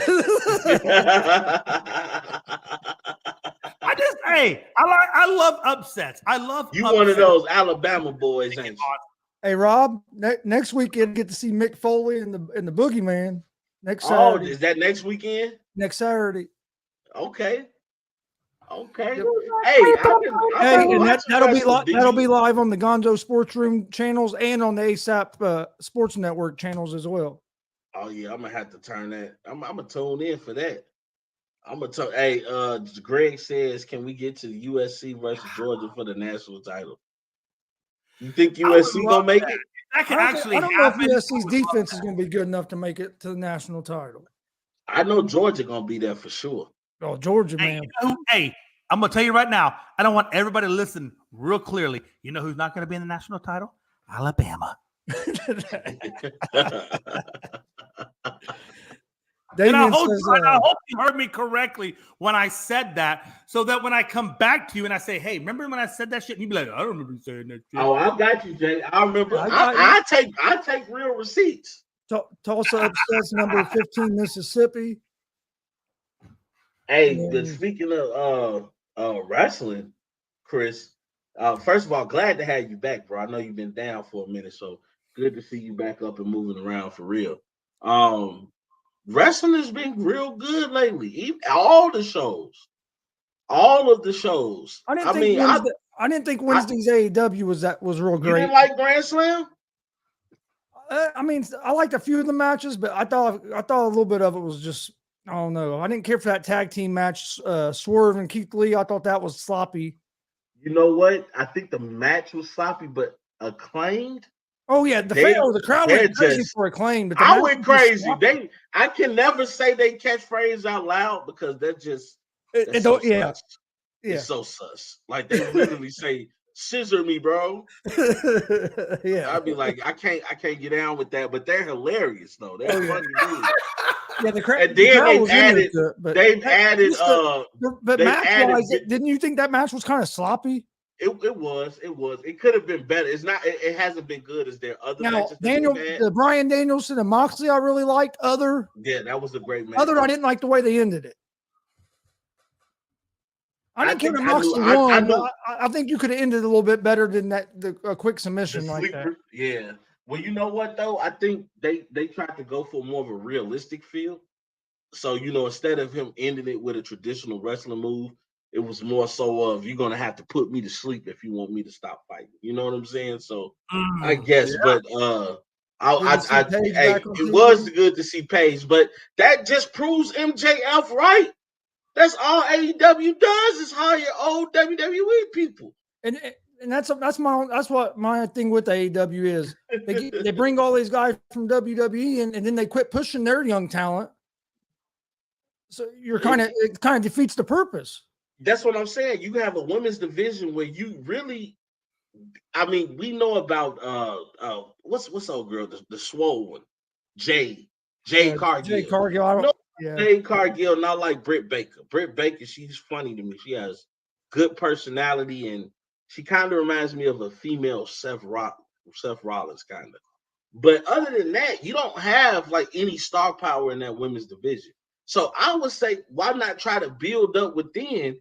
But now you come bring Paige, and now you're gonna put, or Saraya, as she's now known as. So you're gonna put the spotlight on her. Now you're still gonna be taken away from the women that was already there. And that's the best women they have are former WWE women. Yeah, that's it. And then as far as Chris Jericho and I so want to call him Cesaro. That didn't make no sense having Cesaro. I don't like how they. I mean, I like the match. It's still amazing to me that Chris Jericho can still go like that over the age of 50. Like he can still go. But it didn't make no sense having Cesaro lose that match. Oh, yeah, I wouldn't have. What's his new name now? Claudio Castellini. Claudio Costa. Yeah. So they shouldn't have took the title off of him. I didn't like that. They do make the ref look like fools a lot. But that's just part of that style, I guess. They do. I don't think they bringing in that Trina, are they? Are they really bringing in like Trina the rapper? I heard about that. Yeah, she said something about Trina be here next week and we're gonna be in the 305. I'm like, I know you ain't talking. You ain't talking about Trina the rapper. I might pass out. That said, Paige isn't cleared to wrestle yet. Yeah, if she's not cleared to wrestle, why even bring her out to do that for? Yeah, that was stupid. The AEW been doing some questionable things, but overall the show wasn't that bad to me. I still don't know how I feel about this Roman Reigns and Logan Paul situation. I like it as far as build. Like Logan Paul he has personality. Like dude. Yeah, man. But I love the press conference they had though. Oh yeah. That press conference was hilarious. I'll tell you who kills me in the bloodline right now. Sami Zayn. Man, Sami Zayn, dude. He's the GOAT. He's the GOAT.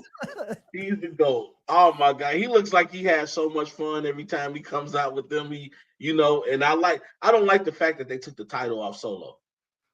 Yeah, I didn't like that, but That was how do you give him the title? Then he goes on SmackDown, defends the title, then comes back to NXT, and you're like, oh, we got to strip you of the title. That was the dumbest shit in the world. I said sometimes WWE can do real WWE shit. Okay, that's what they're trying to get a TV deal for Ring of Honor. That's why Jericho. Oh, that's smart. He's a trendsetter. He's a wizard. Hey, I know a lot of people don't want to hear it, but he's the reason AEW's still around because he carried. Man, Chris Jericho was the reason that they got started. Forget around. He carried that company. He carried them for over a year, dude. He did. The Ayatollah of rock and roller, the demo god. Jay, you asked about college football. You see any I'm sorry, in the NFL this week? This was foreign language hour. I was just waiting until we came back from commercial break. Jay was doing like Rob does when we talk baseball. We talk baseball. Hey, look, I do this every time y'all start. Talk wrestling. Hey, look. Hey, when y'all start talking baseball, you be like, yeah, he had an ERA of. I'll be like, mm-hmm. No, you think there's going to be any upset? He said we'll be right back after these messages. Hey, real quick, I do have a question. Now that Jimmy G is back at the helm of the 49ers, thank God we're back to ephemeral ground of last year. How does it boost their rankings, and could it make them the favorite in the NFC? What we talking about here? Jimmy G now taking back the reins of the Niners are back, baby. Yeah. I don't know if it makes them the favorite, but you got to put them right up there because they were in the NFC Championship game last year with Jimmy G in that defense. Yeah, the Niners are back, baby. And that's just really what I'm wondering. I feel like with Jimmy G back at the helm, I don't know if I know Elijah Mitchell didn't he get hurt, but I think he's back. Is he back now with the team? No, I don't think he's back yet. I think with the healthy Elijah Mitchell and Debo, I think this team can do something. I don't know if he is back. I got to put him back in my fantasy lineup. Yeah, no doubt, right? I look at the Bucks and I see a team that honestly can be beat. I look at the Rams and I see a team that can be beat. And so it makes me think, these Niners. I think that they have a really logistically good shot at winning the NFC just as much as the Rams or the Bucks do. Honestly, I'll tell you the one team that I just can't answer on, but looks really scary is the Eagles coming out of the East. Yeah, honestly, I just don't think we've seen enough of the Eagles yet to know. And that's right, and that's why I can't. And that's why I said I don't know enough. I need to see at least 2 or 3 more games. Jalen Hurts looked awful damn good during that Monday night game. He did. Yes, he did. And on top of that, I think people are not giving credit to the NFC East is going to be tough in general because now you're looking at the Giants. They're not looking that bad, at least right now. At least defensively, they're pretty good defensively. Right? At least defensively. And then also, the Cowboys are not over and out. Right. Honestly. And then you still got to worry about the Commanders defense. And then they got Carson Wentz. Hey, I think the NFC East is going to be actually pretty interesting. Damien says the 49ers are screwed. At Cowboys Giants this Sunday. Yeah. That's Cowboys and Giants. And I won't lie to you, Jay. And I don't compliment the Cowboys often, but you guys got an incredible defense. And I feel like you guys haven't even reached your potential of how good you can really be yet.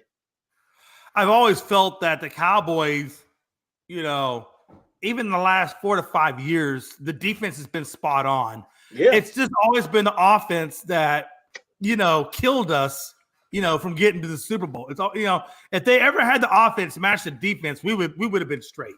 But look, you take D-Law, right? You put him on the inside. And you allow Michael Parsons to do what he does, which is that was actually a really good process. Play the edge and rush the quarterback. Now you put Micah in his best position. I'm just saying that the moves made on defense we've alluded to earlier when we were talking football. The game against Tampa Bay, defense kept you guys right in it. Kept you guys right in the game. Oh, absolutely. So if you can get some offensive help you get some help on the offensive side of the ball. Now you're looking at Dallas as a playoff team. And the NFC is definitely weaker than the AFC. Oh, for sure. So that's another reason why I like the 49ers chances now that Jimmy G's back at quarterback. I got a question for you. Speaking of AFC and how strong they are, I got a really good. As you know, we have a really important game coming up Sunday between the Bills and the Dolphins. We know how well the Dolphins have been playing the last two games they won against New England, and then against the Ravens. So they got two good quality wins under their belt. We also know what Buffalo's been doing. Buffalo plays Miami this Sunday, but Buffalo has three of their key defensive players as their safety, their corner, and their defensive tackle on defense out due to injury. How are we looking at this game right now? Because this is a conference game. This is a game of whoever wins can take over first place all by themselves. So there's a lot of big importance on this game. What are you guys thinking, given the fact that Buffalo has three key injuries on that defense? I like Buffalo in this game. I think, for one, their offense is just so good. But yeah, they are missing their cornerback, and but they do have two real good safeties. But the other thing, I know Miami's look good, but a lot of people are forgetting that they had to score 4 touchdowns in the fourth quarter last week to beat the Ravens. So but did they do played a great game the whole game? The Ravens, but did they do it? Did they do it, Chris? Yeah, but the Ravens also collapsed too, because if that collapse wouldn't have happened, we'd all been talking about how great of a game Lamar Jackson had instead of Tua. Real quick, not to mention though, to your credit though, Chris. Look what Lamar Jackson did to that Miami defense. Yeah. Hey, listen now. Listen. These are the notables for Buffalo. Just listen for a second. You got the defensive tackle, Tim Settle, as questionable. You got the safety, Jordan Poirier, as questionable. And then you got Dane Jackson. You know Tre'Davious White, their other corners, done and for the season. Now you got Dane Jackson, the guy that had his head spun back and thought it almost got snapped off. Well, he's out. So now there's two big corners out. Then you got Micah Hyde, their star safety, out. Then you got Jordan Phillips, their star defensive tackle, out. And we saw what Tua was able to do with Tyreek and company. How do we really think that Buffalo, stands a chance? I think Buffalo will play a lot of too deep shell, and they're going to try to keep everything in front of them. And I don't think Miami's going to be able to stop Buffalo's offense. Not to mention, I still got Buffalo winning this game. I know what Miami did. 6 touchdowns are 6 touchdowns. So I've given Tua his flowers and gave him his flowers. But do I think that changes anything? No, I still think the Bills are the top dogs in this division. To Chris's point, the game between Josh Allen and Stephon Diggs, they might be the best 1-2 combo in the National Football League right now. Also, you put that with a Buffalo defense that, yes, even though they've lost some things in their secondary, you got to remember they have that pressure up front, and now you add a Von Miller to that pressure, where if they start putting their hands on Tua, which they're going to be looking to do, does Tua have the wherewithal and the confidence to keep going? And to keep being accurate within that game, as the game starts to wear on. As I just said, we saw what Lamar Jackson did to that defense. He shredded that defense. If Tua doesn't throw for 6 touchdowns, we're talking about what Lamar did in that game, who had, I believe, over 300 yards passing, over 100 yards rushing. Now you bringing in a Josh Allen and Stephon Diggs that's going to be looking to run all over that defense. I don't know if Miami is going to be able to stand that offensive output from the Buffalo Bills. Well, first of all, if anybody runs on both ways, if anybody runs on, it would be probably Allen. I don't think Singletary is going to be able to do that. So they're going to have to rely heavily on Josh Allen. Secondly, is if you think, or if Miami does pull off the win, if they Wait, do pull off Jay, the you think Miami's going to win? oh, absolutely. Okay, get it out because I want receipts on the laughing. Because come Monday, no. Because come Monday, We're not laughing at you, bro. And this one, we laughing with you just because of your reactions are priceless right now, bro. You came up with 3 quotable things that need to go on a t-shirt. I want that shirt. Absolutely. I need that shirt right now. Money in the smoke show. I'm telling you, money in the smoke show. I will give you that t-shirt and a side of Fuckatall. I'm telling as you, soon as bro, I can Jay get on off fire the show. today, baby. He on fire. Hey, listen. Hey, look, guys. I just want the receipt that when Miami beats Buffalo. I got you. Well, you know what? I got a different question. Did you choose this team for the upset? Oh, yeah. No, I should have. I think Frankie took Miami, so I wasn't able to take it. I believe I took the Cowboys over the Giants. I didn't get the pick this week because I was sick. No, you're I'll do still it next time. The week. Hey, we're still in week 1. Matter of fact, I'll get your and you know the funny thing about it is I actually have on my book here. I got Gonzo written on here. I just don't have a team. So who's your team? I'll let you in. Who's your team? Yeah, Gonzo was sick. He gets a G pass. Hey, who's your team, Gonzo? Let me look at the pick schedule. Tampa That's Bay. all right. Well, Gonzo contemplates Yeah. a meaning of life. Let me just ask you this. Who can I take? I will tell you the ones that are taking I'll so pick far: Tampa Bay. Cowboys, Bucks, Bengals, Chiefs, and Dolphins. I got Bucks over Green Bay, baby. TB equal TDs. Oh, you're already locked in, so you're good.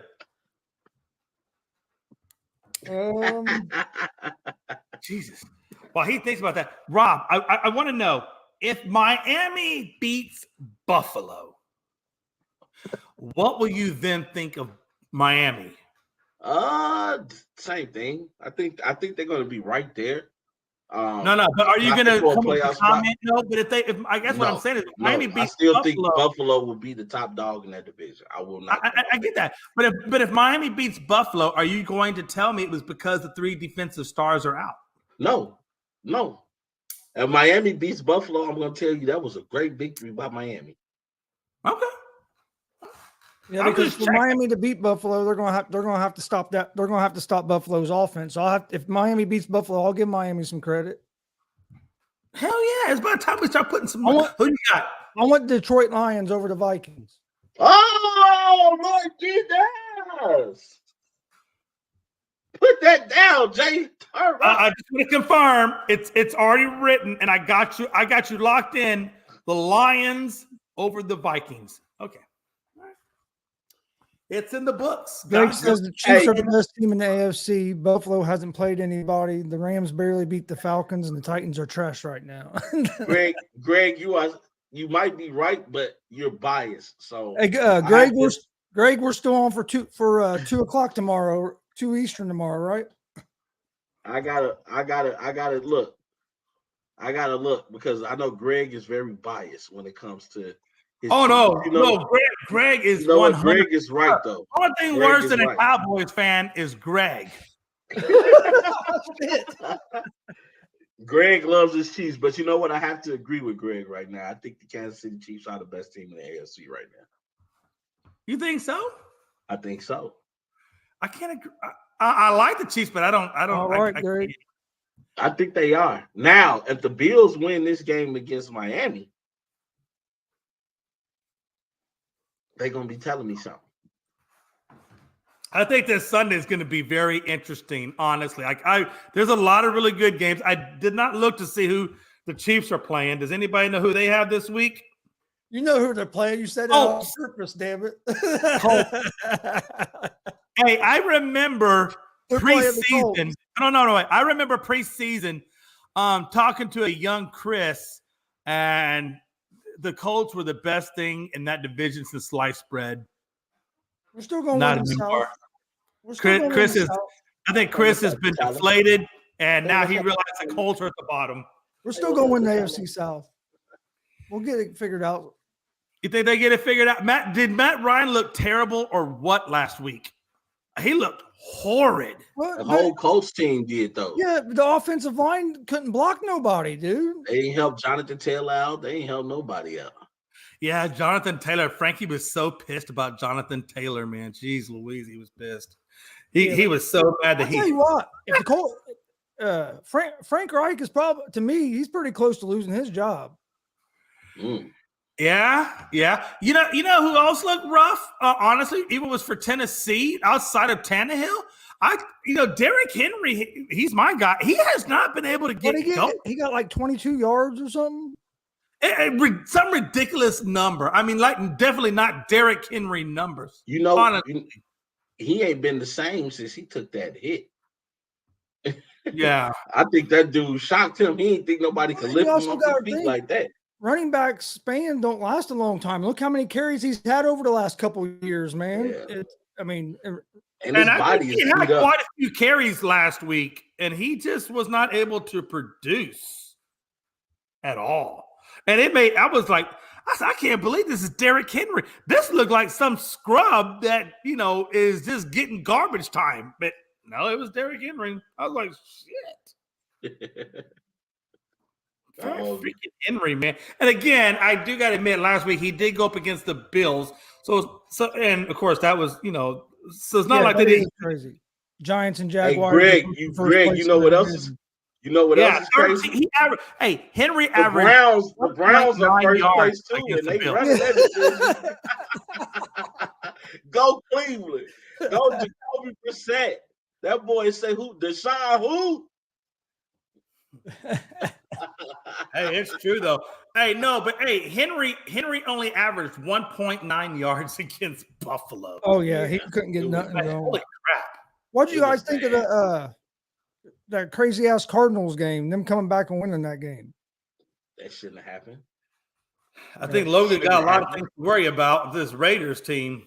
My son's a big Arizona Cardinals fan. He was going. I know he was going crazy, but yeah, that was.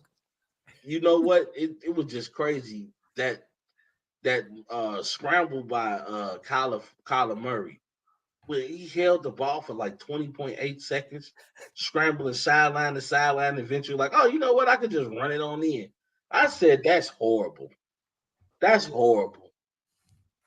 Like, if you're only going to rush 3 men and he still finds a window to throw the ball in, that's horrible. We've seen a lot of fourth quarter collapses so far in the NFL season. We have, especially last week.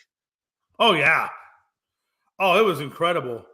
And I really feel like there's going to be some upsets, I think, even come this week, both in the NFL and in college. Yeah. You know what I'm saying? I think we're in for another crazy week of football. Is my prediction. I'll be watching NFL while I'm at a wrestling show. Probably supposed to do a wrestling show Sunday.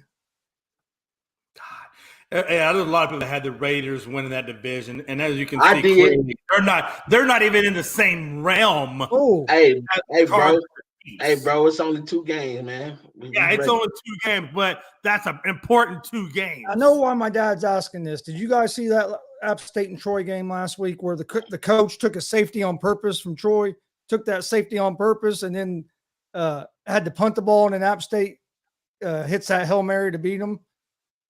Yeah. What was they thinking? I saw the highlights. I didn't see he took that safety on purpose. I was like, what the hell is he doing? And then it cost him the game. I'm like, dude, that might cost you your coaching job. Yeah, that was no, it might. It should cost. Oh, it should, but I don't know. That's why I said might. Matter of fact, I'd have been right if I was the athletic director. I'd have been in the damn locker room when he came in and said, "Coach, just go on ahead, clear out your desk. We good." You gonna do what Arizona State did to Herm Edwards? Fire him on the damn field? Man, you know what? Did you see though that they were leaking stuff out against Herm? His own people. His own people were leaking stuff out to the opponents. Oh, I didn't see that. That's crazy. Yeah. His people were screwing him over.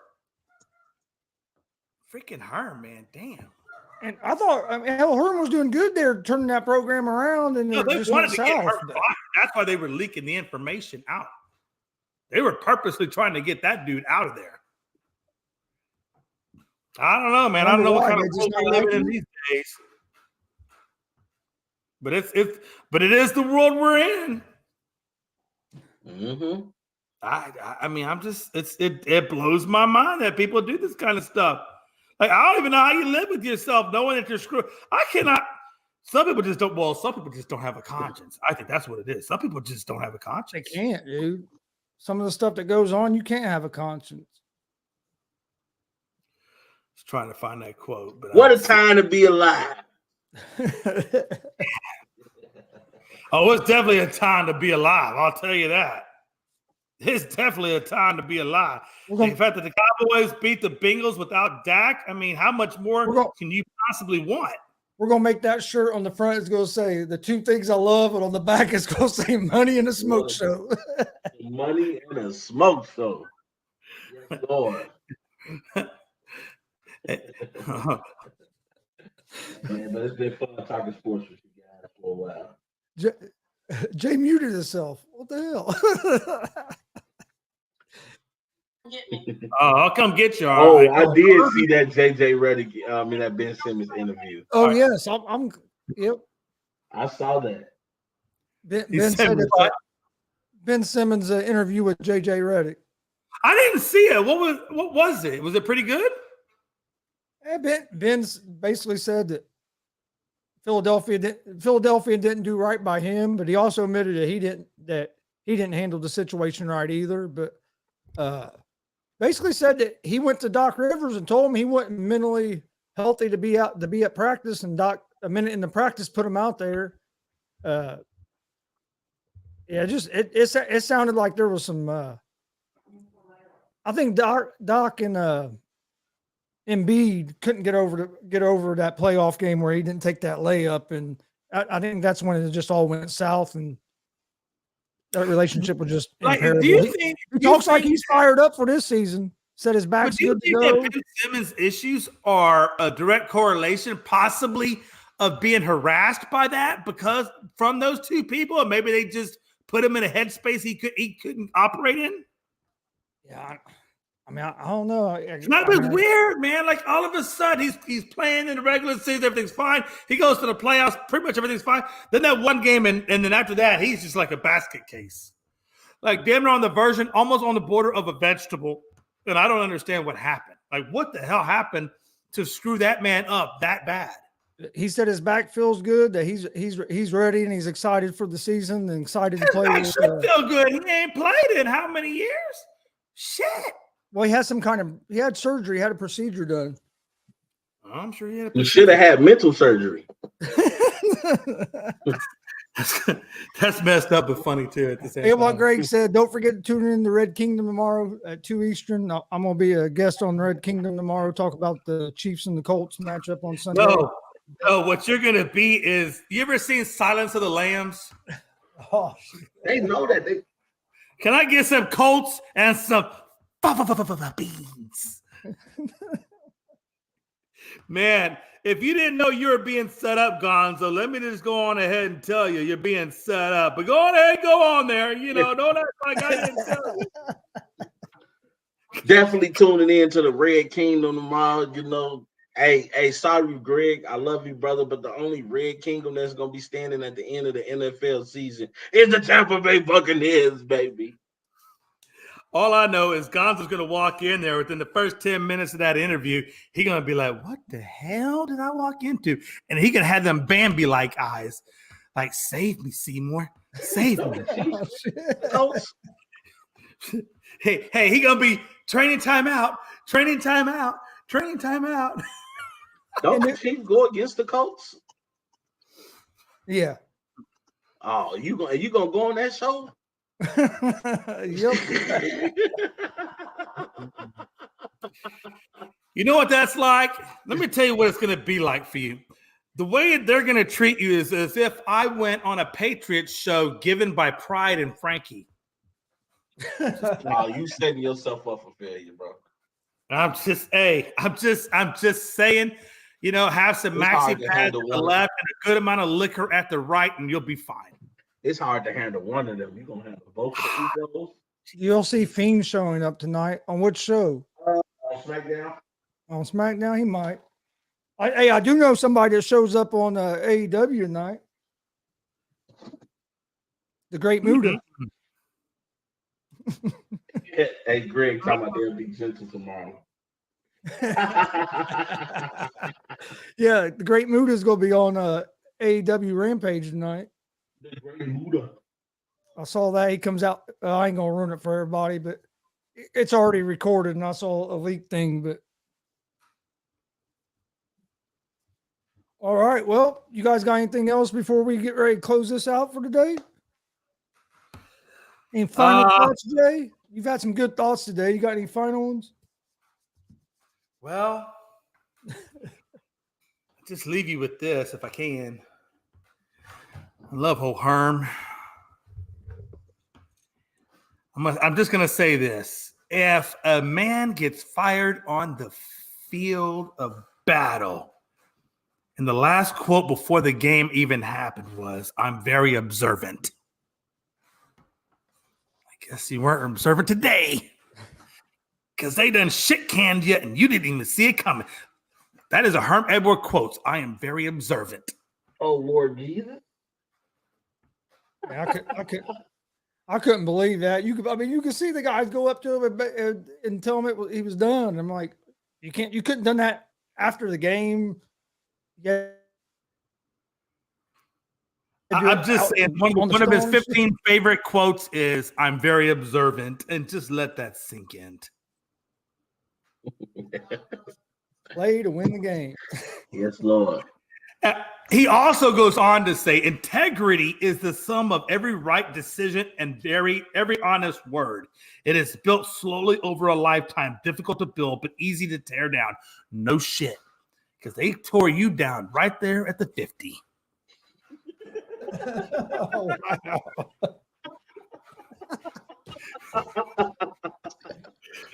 Hey, Jay, I will pray for you, bro.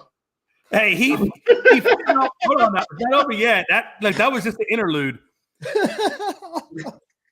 He finishes it by saying, "Trying to live a life of integrity isn't always easy, but it is always right." You're right, Herm. It's not always easy, but it's always right to the unemployment office where you could collect your unemployment check every 1st and 15th. Oh, my goodness. Pray for him, y'all. What a time to be alive. And my final thoughts are, go Buccaneers. Let's ride, baby. Let it ride. Dude, that's going to be Let it ride. Let it ride. Because neither one of them have any wide receivers. That game was going to be an ugly game this weekend. But you know the difference between the two teams? One team has Tom Brady, and the other team doesn't. Let's ride. Hey, all I know is Cowboys beat the Bengals, and all that tells every Cowboys fan out there is we're Super Bowl bound. You know what? According to y'all, every time we look up, the Cowboys are Super Bowl bound. Man, listen, you say it long enough, you either believe it or you just stay delusional you think it. Look, Jake, even Tony said, "You're awesome, man." Man, I do what I can when I can. I'm not always awesome, but I am at least a little bit entertaining. Real? Definitely entertaining. Yeah, there you go. A little bit entertaining, maybe. Yeah, you're definitely right. I said, my daddy always said, "Boy, the only thing you get free in life is when you come out the vagina and they slap you on the ass. That's the only thing they don't charge you for." And on that note, y'all, we go.